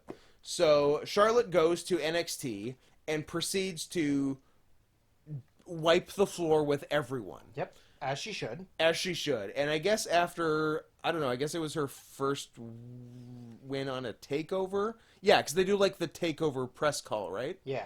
And they asked Triple H, like, hey, what's the fucking deal here? Yeah, like why would you take the title off of the hottest thing you have? Yeah, and he's very coy, like, oh, like, you'll see, this is all gonna pay off.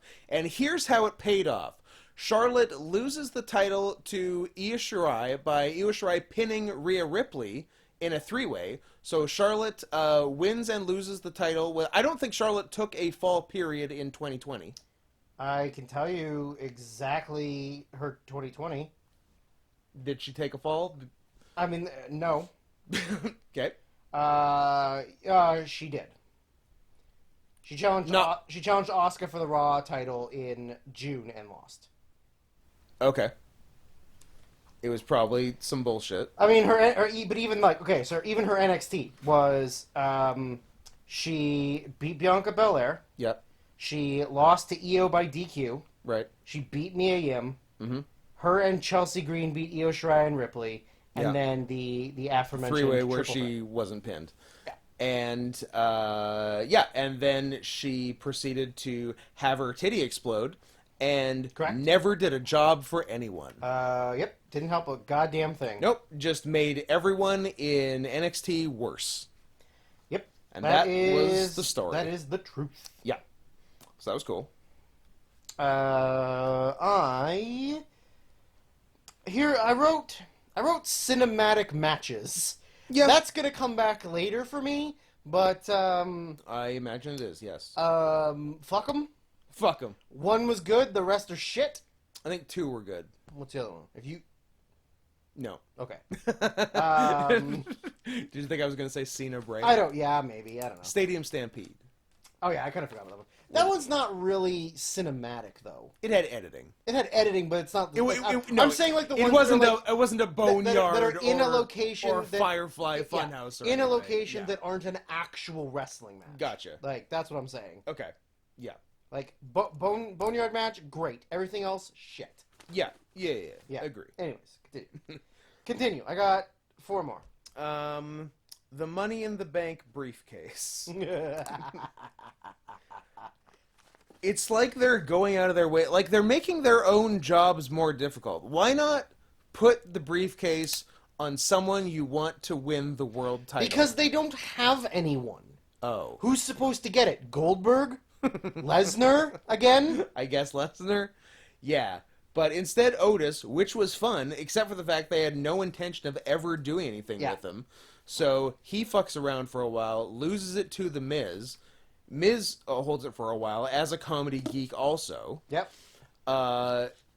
Cashes in, loses, but then it turns out, and we just got this under the wire, I think on the last Raw of the year. I couldn't tell you. So I think it was last week. Apparently it was Morrison that cashed in for Miz, even though Miz was allowed into the match, and if he had won, would have gotten the title. Yeah. So that kind of seems like a cash-in to me. But president of WWE, Adam Pearce, disagrees. Oh, Adam Pearce, also known as Jack Tunney? Yes, the new Jack Tunney, handed The Miz back his briefcase in the last episode of 2020. So the briefcase continues. Maybe Miz can turn Lesnar Goldberg Roman 3-way at WrestleMania into a 4-way. Cool. And cash in then. I don't know why you'd want to. If in kayfabe terms, that's a death sentence right there. I mean, those guys would murder you. Hopefully. Yeah. So that. All right. The only non-WWE one I have Is it the same as mine? is one Matthew Hardy versus one Sammy Guevara versus Death. Death. This match, this feud was cursed. The match was cursed. Jesus. How Matt Hardy was alive afterwards. He really, really, really could have died. And finished the match. And I would like to personally throw some shade at the horrible refereeing job that someone allowed this match to continue because of their inexperience and inability to judge injury and the situation. Just the fall and the injuries of everyone involved. He smashed his head on concrete from 2 stories. Yes. And then was able to continue the match to Yeah. do a big fall because they added a stupid gimmick or stupid storyline that they couldn't get around. Yeah, I mean, it really was the worst match for that to happen because it was like the deal was like Hardy quits. Hardy quits AEW if he loses, yeah. Yeah, that's a tough one. That is a real tough one. But yeah, that's I had that earmarked as my number 2 just because it was so disastrous. The only upside to it is that they are now like kind of full circle paying it off by having Hardy like go insane and turn heel. Yes. And like whether or not that's brain damage or what. Yeah, he's the first person with CTE while he's alive. Yes. Yeah, that's a good one. Another one I had written down earlier in the year that I wish I remembered better was Velveteen Dream / Roderick Strong / Adam Cole. I remember the deal being that Velveteen was in theory the face, but he was an absolute piece of shit and like accidentally turned Roderick Strong face. Right. Even though that was not the intention. Because he like didn't he do like Rick Rude like Roderick Strong's wife on his Yep. It crotch? was because he's married to Marina Shafir. Yeah.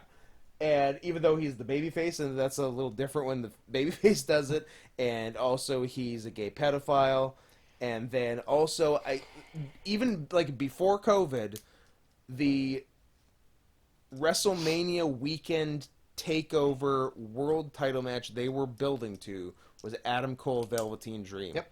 And I was terrified that Dream was going to win and ruin the streak of NXT World Champions only being indie stars because WWE cannot create anybody. A good wrestler. Anybody. I thought of another one that I added to the list. Hit it. But I'm going to say one of the other ones before I say this one. Do it. Do you, sir, remember when there was an entire feud based around feeding someone dog food and having a dog in a costume whose theme was just people barking? That was last year. That was the beginning of this year. No fucking way. That was 1974. That was 1974. Get out of here. Roman Reigns, Baron Corbin. There's no way dog stuff. There's no way the dog stuff was 2020. Beginning of the year, baby. Unbelievable. Now, the one that I remembered is simply, I'm going to say one word, and we're going to move on. Okay. Agreed? Agreed. Piss!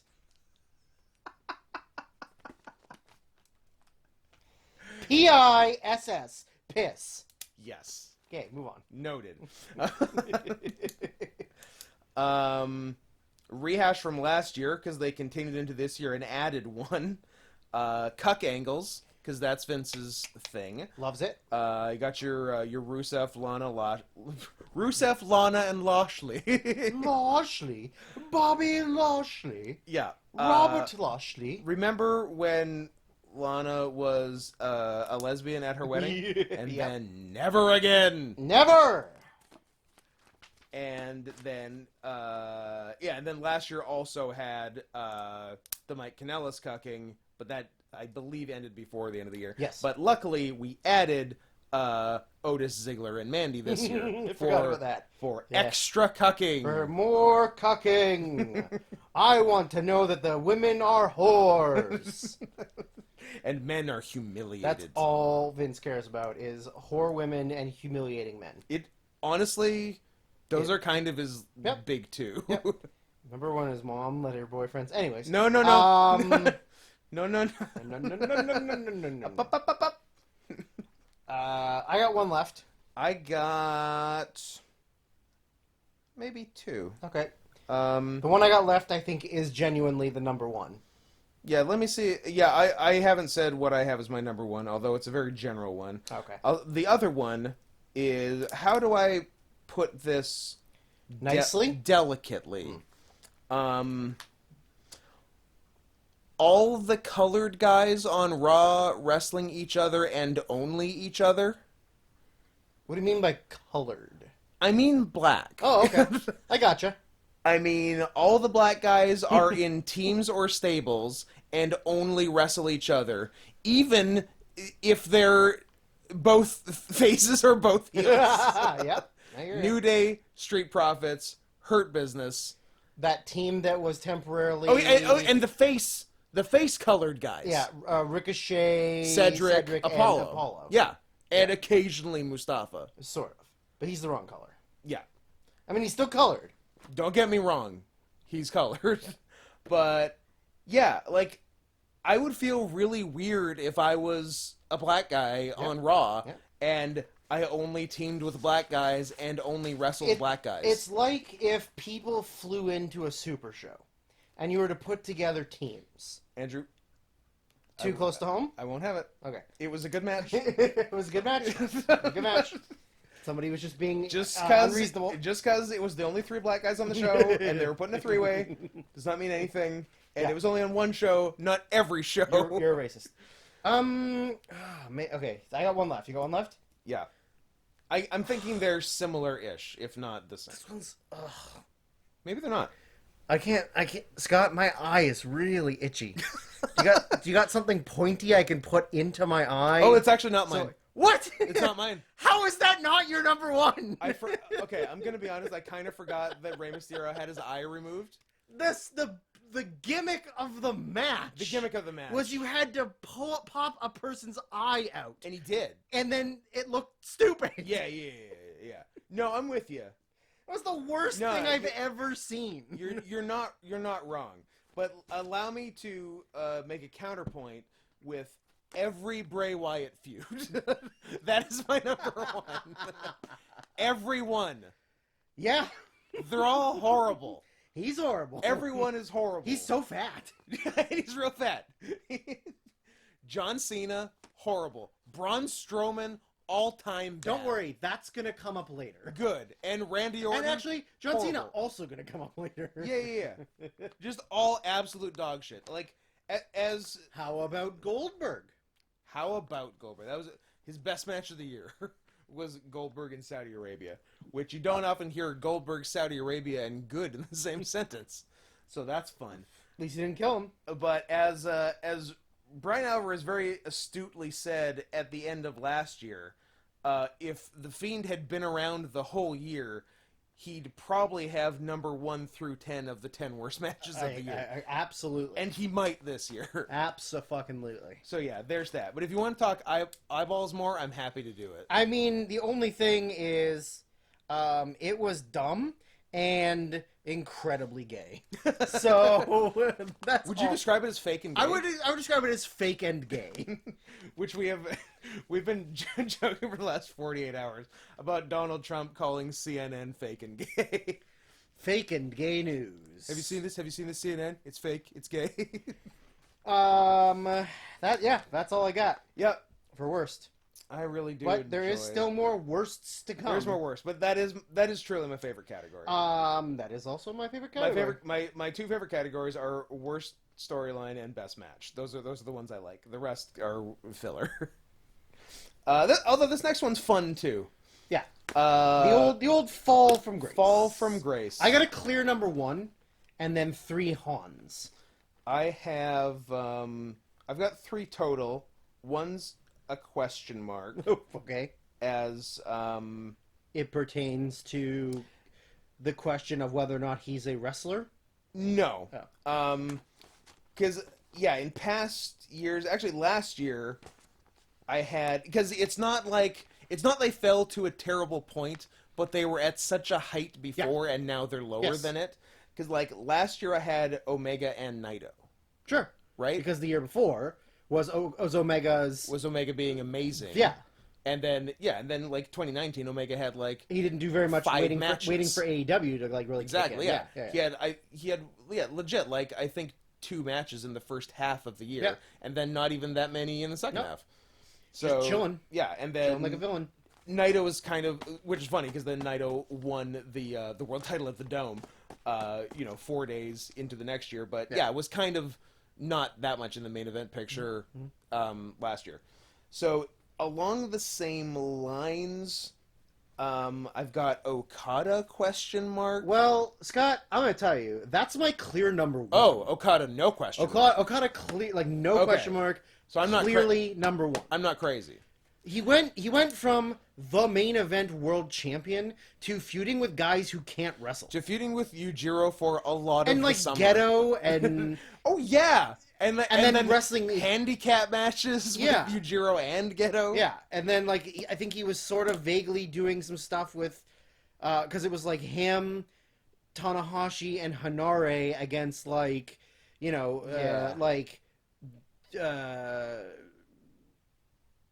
Bullet Club? Bad Bullet Club members, and they would lose.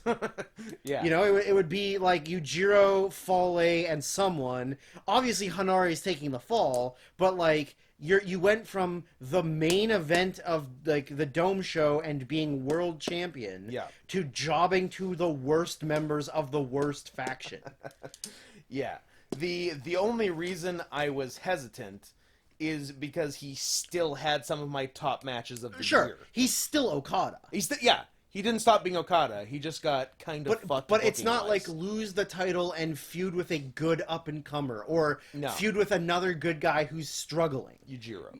Sure, it's right to Yujiro. It's right to Yujiro. The worst. Ibushi and Naito, Yujiro. Yeah. No middle ground. Nothing. Yeah. Yeah. Yeah. If Okada, if he had been in the G1 B block and had less good matches, I would very confidently have him number 1. Right. And hadn't had his Tokyo Dome either. Yes. Yeah. I also had for the second straight year, which is impressive, to fall from grace to what you think is rock bottom, and then to dig a new rock bottom. hole. That being Seth Rollins. Making a new hole. Yeah. Who just, like, I don't know if you remember, he beat Brock Lesnar for the world title. I've already forgotten. At WrestleMania 2019. I've already forgotten. And then lost it to him, and then going into SummerSlam, they said Seth Rollins can never beat Brock Lesnar, and then he did again. And then The Fiend came along, and so did Twitter. And between those two things, he became the worst guy in WWE, personally and professionally. Yes. The biggest suck-ass, cock-sucking, bitch boy company just man. Corporate shill. Like, and to be on the indies for as many years as he was. In good indies. In good indies, to like, and then to become what he's become is just so saddening, and shows you how the WWE destroys you, and you should never go there. Yep. Unless you do not care about wrestling as a passion or an art form, or creativity, and or just freedom. see it as a fucking job, then great. Yeah. It's a job. If you just want to go there to meet some dumb coos, knock her up, have a dumb child that you name... ruin her main event run. and make some money and suck an old man's balls. Yeah. Then go to WWE. Do it. By all means. Yeah. And then the other I had written down, which was before Retribution happened, but I'll keep it in, Mustafa Ali. Sure. I don't know. It's not like Retribution saved him from being on this list, Scott. It did not. Retribution saved him from not being on TV at all. For the whole year. But it did not save him from not being in something that sucks. I don't know. Again, this is an I don't know if you remember situation. I don't. He was supposed to wrestle Bryan Danielson for the world title at WrestleMania 2019 until Randy Orton gave him a concussion and Kofi stepped in. Yeah, I forgot about that. That was supposed to be Ali. It might not have been Mania. It might have been the pay-per-view before, but he was supposed to have pay-per-view world title matches with Danielson. It's called Fast Lane because you're on the fast lane to WrestleMania. But what about Roadblock? I thought the Roadblock it was the Roadblock on the way to WrestleMania. No, the Roadblock is on the way to your grandparents' house to watch the big game. Ah, okay. Well, speaking of not being on TV, Alistair Black is not a bad call. Who literally went from like I think don't quote me on this because I don't care to look it up. Are you listening at home? Do not quote him. I don't care to look it up. Okay. But I feel like main roster call up in end of 2018. Yes. Yeah, because end of 2018 was when Vince came on TV and said, "We're listening. Everything sucks. We're listening. We're sorry. We're changing everything. Hey fans, we hear ya. Yeah. We're gonna do what you want. We're calling up these 4 guys from NXT. We're actually gonna protect them. Although 2 of them were having a main event feud on NXT, and we're just gonna make them. And then one got hurt, and they both got sent back. And then one got hurt, and they both got sent back. And they've been down ever since. And will never be back. Yeah. You know. So when he got called up, he was undefeated. Yes. He went on an undefeated streak for however long. I don't know.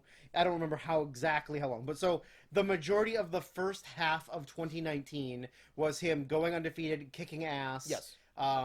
There was also like him and Ricochet going back down to NXT to win the NXT tag titles. Was it not?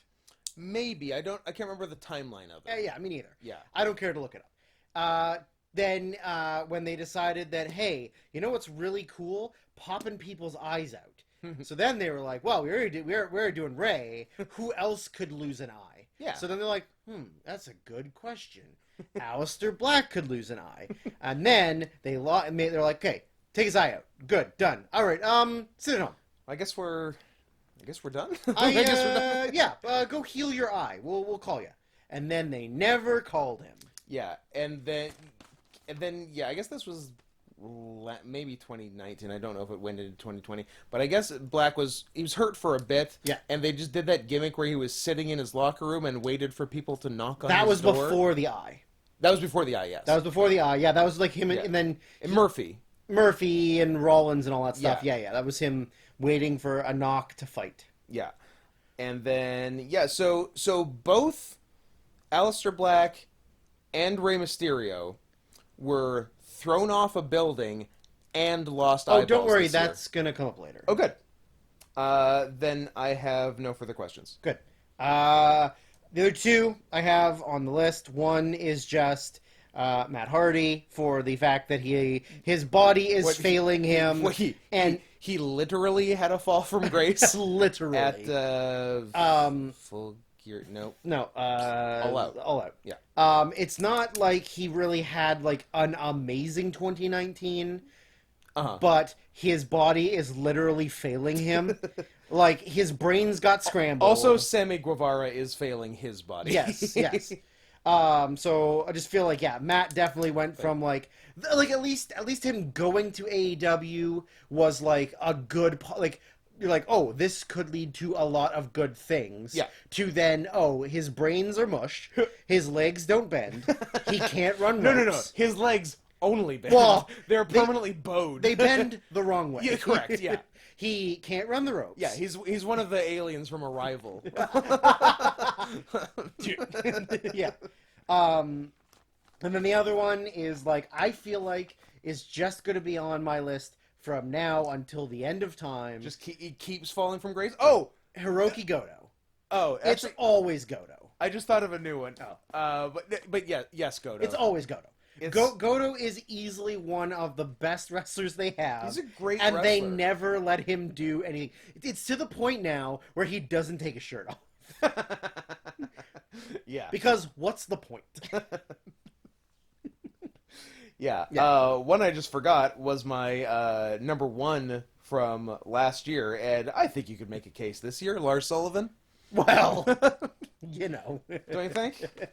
He came back for all of, 3 weeks? He had a solid 3 weeks. 3 weeks. He cut that promo about how he used to be bullied, so that's why he's a bully, and then he left. He's the freak. He's too busy making gay porn again. I believe our theory is he asked for a sabbatical to go make more gay porn. And then post homophobic things on a weightlifting message board. And then also make more gay porn. Yeah. Is it time for overrated or underrated? Overrated. I got over. I got over as well. I got a few. Number one that Jay fucking White. It's Jay White. Jay fucking White. He Jay sucks. White. Jay White sucks. Although I didn't mind him today. He was okay. He was the second half. First half. Jay White's stalling and heat. Dog shit. I do not do anything. Dog shit. But his character work and storytelling was very good. Was very good. Yeah, I will give him that. And when he's in with someone who's really good in dynamics. Bad news, Scott. That was 2021. That's why he didn't do shit for me in 2020. No, fuck him. He had 2 dog shit dome matches in 2020. Yes, he did. Fuck both of those. He also had a lot of really disappointing G1 matches. Yes. Like, especially considering he had good opponents. Yeah, he had... Like, a couple of them are good. He was in the dream block. Yep. A couple of them were good. Yeah. But the rest of them are shit. Yeah, I think the Ibushi one was all right, but not great. And the Shingo one? I think the Shingo one, and I think a shockingly okay one with Taichi. Maybe. But, Osprey... The Ishii one. The Ishii one is rated very highly. I watched it. I think it's just rated highly because people were so psyched that Ishii won and Jay didn't go to the finals. Yes. Which is reasonable because I was too. Absolutely. And actually, that was some cool booking in the G1 because so rarely... Because it was the last match of the last Block A day. Yeah. And normally the last match is like, the winner of this is going to the finals. Yes. And this was Ishii playing spoiler, Yeah. and someone who won 2 matches ago is going to the finals. Yes. Yeah. Yeah. Which is cool. Definitely different. Yeah. Yeah. Not good to do the same fucking booking every fucking time. Yeah, no, it's cool. Yeah. And also, first time someone lost the briefcase, so they were mixing it up in 2020. Yep. Because why not? No one's watching. Absolutely. No one's there. Yeah, I had Jay White number 1. What do you got? More relevant in the first half of the year than the second, because in the second he became a sporadic jobber as opposed to main eventing the biggest show of the year, Velveteen Dream. Interesting, yeah. Yeah. It's like they after 2 separate gay pedophile allegations, they couldn't decide whether to keep giving him his main event push or to not use him at all. So they kind of split the difference. Yeah. And now he's a jobber. Yeah. And or gets, just a nothing. Yeah, and just gets squashed sometimes. And then kind of disappears for 4 weeks. Oh yeah, he does coke too. I forgot about that. What a guy. He likes coke and little boys. That's right. He got suspended for coke. Coke and little boys. What a guy. Yeah. Cool dude. So that's pretty tight. I also have, I don't know how overrated he is, but like I'll tell you. I feel like he just doesn't do anything. I'll tell you if you're right or wrong. John Morrison. Interesting. I would say not so much overrated because it's not like he's rated. I'd say misused. Yeah, I just don't feel like he is even like good, like entertaining anymore. I think he can be entertaining, but he's not in his role. Yeah, I get like they brought him back just to stick him with Miz like he was 10 years ago. Yep. More than 10 years ago. And like when they brought him back, it wasn't even like a surprise or like it was just like a backstage thing where they were trying to talk to the Miz and he was there. Yeah, after him like proving himself decently as like a main eventish singles guy in Mexico, in Mexico Impact. Lucha Underground Impact. Yep. And then just like, no, this is the only thing we know you do, so you do that. Just do that. Yeah. Also, we don't have any ideas because we're not creative people. Yeah, even though there's 27 of us. Yeah. But at the I rag on all of creative, but it really at the end of the day is Vince. It's and like 100% Vince. anyone who leaves creative, they're like, yeah, like I mean, we had some shit, but Vince says yes or no to anything at the end of the day, so it really doesn't matter. It's up to Vince. Yep. So I That's don't. why nobody even bothers suggesting things anymore. So I really don't want to blame creative that much. It really is just Vince. Fuck Vince forever. Because I wish he was dead. Because I don't have him listed on my worst wrestlers, and I'm not actually sure why. Oh. Maybe I will. You're stupid. But Baron Corbin just like pretty much shouldn't have a job. Don't worry, Baron Corbin will come up later. But he's like is certainly overrated. Like Yeah. he gets so much work. Yeah, you know why? Because he's their creation. Because he's the lone wolf. Not anymore. He's a lone wolf who has a wolf pack. Yeah, but he's also a lone wolf. It's like they're all a bunch of lone It's wolves. a series of lone wolves. Yes, that's correct. Yeah. And then keeping up the NXT one, and this was I have another NXT person too. Maybe it's the same, or maybe it's not. But I was glad I thought of this because I'm like, oh yeah, this guy, Dexter Lumis. Not who I have, but yes. But right? Yeah. Because like Derp. he's there a lot, and Derp. everyone has their worst match against him. Derp. And he's one of those guys. It happens every now and then. There's like a guy who's sort of a thing on the indies or in another fed, and then you do not hear his name for 10 years, and then WWE signs him. May I bring up Lindsay Dorado? Lindsay Dorado, Tyler Rust, Yeah. and Sam Shaw, aka Samuel Dexter Lumis. Shaw. Like Feuded with Ken Anderson in 2010 or 11 Impact or TNA, I guess still. yeah. Yeah. I don't get it. I don't know what he's doing for anyone. His gimmick is horrible. I don't think the gimmick is horrible. I just don't think that they know how to write for it. Not necessarily the gimmick, but the gimmick's effect on his wrestling. Remember when he tried to do the ricochet, like, jump flip over the top, land to your feet, Oh my god. fell down and hurt himself, so they had to, like, And they had to they had do to, a like, weird edit it edit. weird, and it was, like, terrible. And it was an absolute joke. Yep. Yeah. I do remember that, yes. Yeah. That was this year. That was this year. That's actually, I think I had that image in my head. I'm like, oh, Dexter Lumis. Yeah. Gotta be. Yeah. Who's your other NXT guy? I don't know. I kind of think Damian Priest's a little overrated. Okay. I don't think he's really that good. He's pretty sloppy. Yeah. And he's pretty like lanky and he's all right. I don't think he's horrible. Yeah. But I never thought Punishment Martinez was good. No, I didn't either. So like it's not like it's like, oh, he was great on the indies and now he sucks. No. It's more of a like, well, he's just like he lanky... he was a very big guy, physically big guy on the indies, so WWE signed him. Yeah. And he continues to be Carl that. Yeah. Yes.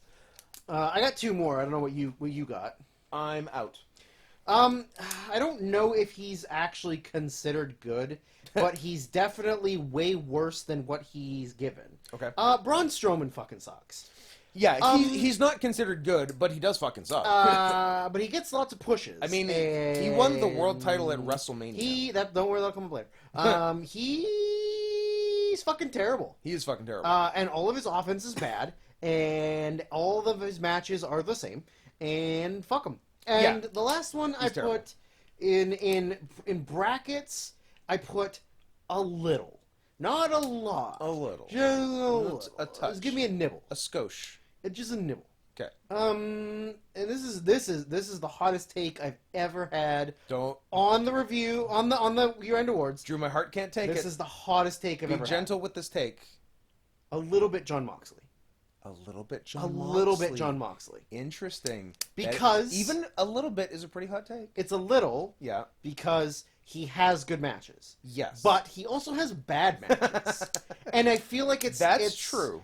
He's one of those guys where it honestly depends on his opponent. It is up to the opponent. Because Lance Archer sucks. Yeah. Eddie Kingston, awesome. Correct. Because they play to their strengths. Yes. Whereas the Archer match, they didn't play to his strengths. Yeah. Right? But then him and Omega, excellent. Yes. But him and whoever else he wrestled, Cody?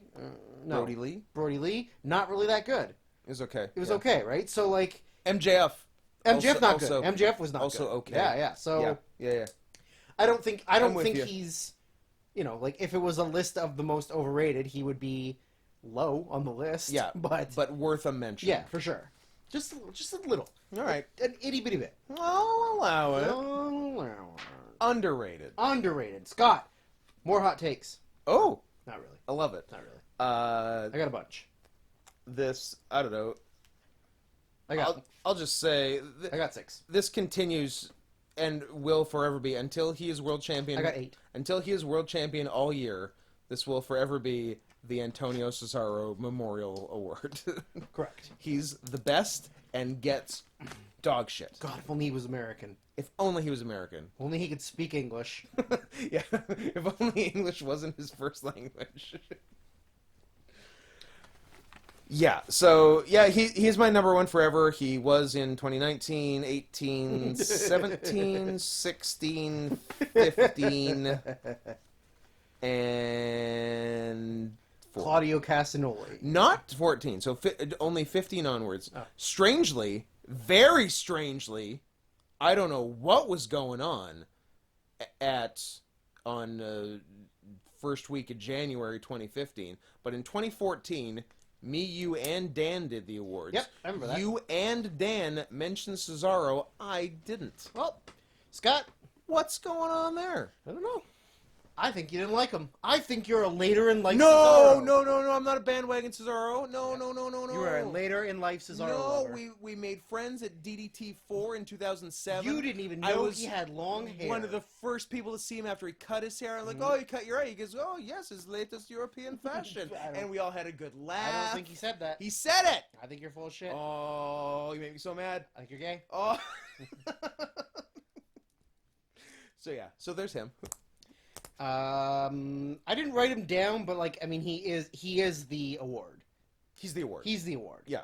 So I don't know. I know yours is, if you were naming the award, you would name it someone else. Yeah. Yes.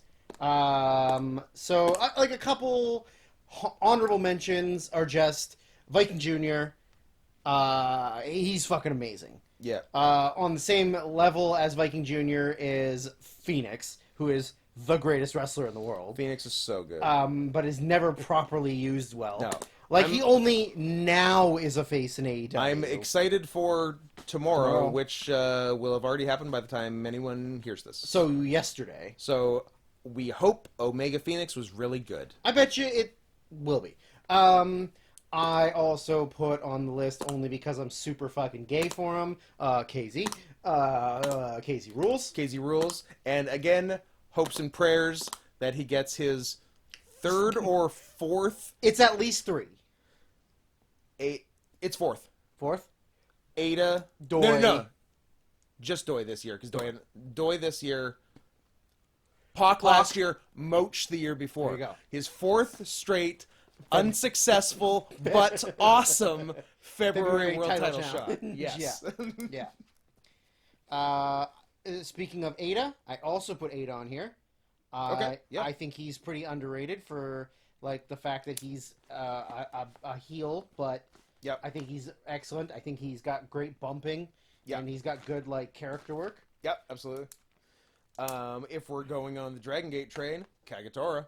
I got him on there. He rules. Yep. From Final Gate, that Kagetora Okuda reminded me, like, oh yeah, I love Kagetora, and he doesn't get to do a lot, but when he does, Those he fucking rolls, delivers. man. Those pick and rolls. Oh, so good. I want to learn that pin. I think underrated only in the sense of he's an excellent seller and a bumper and storyteller outside of like his actual in-ring ability. Yep. Is Hangman Page. Okay. Yep. Character work, like selling, bumping, like he's excellent at that. Yep. And I don't think he gets enough credit for doing that stuff. Yep. Like his in-ring stuff is pretty solid, which is funny because 3 years ago we would have been like, fuck Adam Page. Fuck Adam Page. But now, here we are. Another Bullet Club fucking White dude, J-bro. yeah, exactly. Yeah. And then my top 3 are like the 3 that are like, I don't know, always my 3, I guess. Yeah, I have another one of my always picks to go with Cesaro, which is Ishii, because he's not the world champion. I also have Ishii. It'll always be Ishii, like no Always matter Ishii. what. And then even though this is not even a hot take at all, or even an underrated, but it needs to be mentioned, fucking Shingo. Okay. Fucking Shingo deserves way more credit. So good. Like, way more credit than what he gets. Like, yeah, he was a junior, which was stupid, and then now he's, like, never bullshit, whatever, but he is so much better than everybody else. He's real fucking good. He is incredible. Don't worry, he will come up later. Tell you what. And my number 1 is Mr. Trenty Locks himself. 2 years in a row. Trent. Yeah. Trent is so goddamn good at everything. Yeah. And he bumps like he sells and bumps like he's genuinely hurt on everything. Yeah. And especially when he's genuinely Especially hurt. now that he's genuinely hurt. Yeah. But like everything. Soon, Trent. Don't worry, he will come up again later too. But Okay. Everything he does, yeah, like he's really crisp in the ring, yeah. And he sells and bumps like amazing. Like he's excellent, yeah. Yeah. So underrated. He's real great. I recommend Trent versus Zack Sabre from May 2017 PWG to anyone listening, and to you, because I don't think you've seen it. It's really, really good. I loved it. I don't like one of them, so I'm out. You're gonna like it. You like some Sabre. You've watched Sabre Sonata from last year's Dome 27 times. Sabre match is gonna come up later. Okay. So. You are right. I do like a little bit. Yeah. You like a little bit of Sabre, and you like to say that Moxley is a little bit overrated. Yes. I'm all about littles. Just a little bit as a treat. When are we gonna watch that? Little. We're doing a little / what men want double feature. Double feature. Yeah. Yeah. It's gonna be great. A big little what women want. What men want. Quad feature. Quad feature. Oh my god. Imagine. I don't know. Have you heard of this Chad Gable guy? I have. Yeah. Remember when we were talking about those matches with their revival in 2016? Yeah. He was in those. I don't believe you, but okay. That sounds right. I mean, Wait. I remember a Chad Gable in those. Shorty G? Does he know Shorty G? Yeah. So he what's it? Is he Otis's coach now? But he's like Otis's heel coach that like tells him to do the wrong things, kind of on purpose. Yeah, kind of. So yeah, that's weird, and he needs to fucking quit. Aren't they doing some kind of like him Otis Danielson thing? Oh God, are they? I think so. Weird. I mean, if we get a Gable Danielson out of it, then great. But Gable needs... Do you know how good Gable would be in any other promotion in the fucking world? He's genuinely an Olympic wrestler. Yeah, I don't know if you know that, but... Yeah. What else I got? I got two that I'm proud of for thinking. I'll say the one more obvious one first. Everyone I'm going to say is in the same promotion. Dustin Rhodes is the best wrestler. Yep. I agree.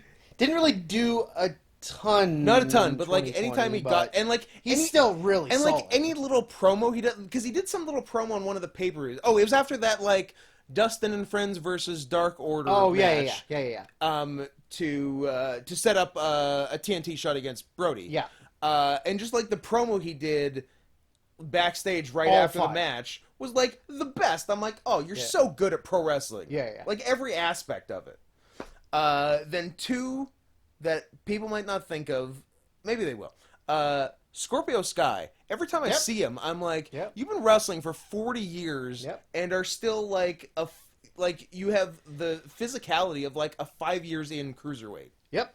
Like he's so athletic. He sure is. He's got to be pushing 40 and has not really slowed down and at all. Everything he does is really good. And then my other one, which maybe this is a hot take. I don't know. What you tell me about this? Scorpio Sky's 37.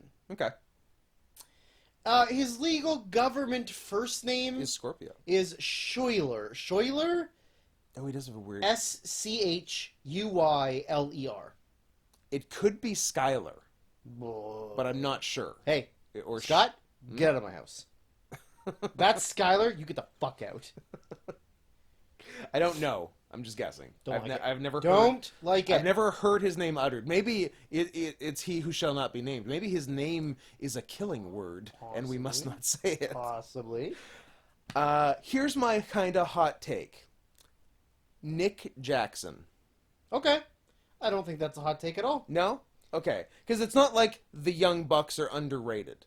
But I think Nick Jackson individually, as a wrestler, kind of is underrated. Because, like, he's sort of Shawn Michaels. Right? In the sense that, like, being so smooth, so athletic. Yeah, like, I agree. Crazy selling, crazy bumping. I agree. I mean, it's not like Matt isn't almost as good. I agree. It's like two Shawn Michaels. Kind of. But one is like a little bit less really actually hurt. One has a little bit better hair than the other. One has a fully functioning back and fully functioning ankle currently. Yes. And the other one doesn't. But yeah, I don't think that's a hot take at all. That singles match with Phoenix was really what I think makes you appreciate, like, oh, if Matt was to die right now, Nick would be fine. Nick would be okay. And you would just watch any Nick hot tag. Yeah. And it's unbelievable. He's so good. So, yeah, that's all my people. Cool.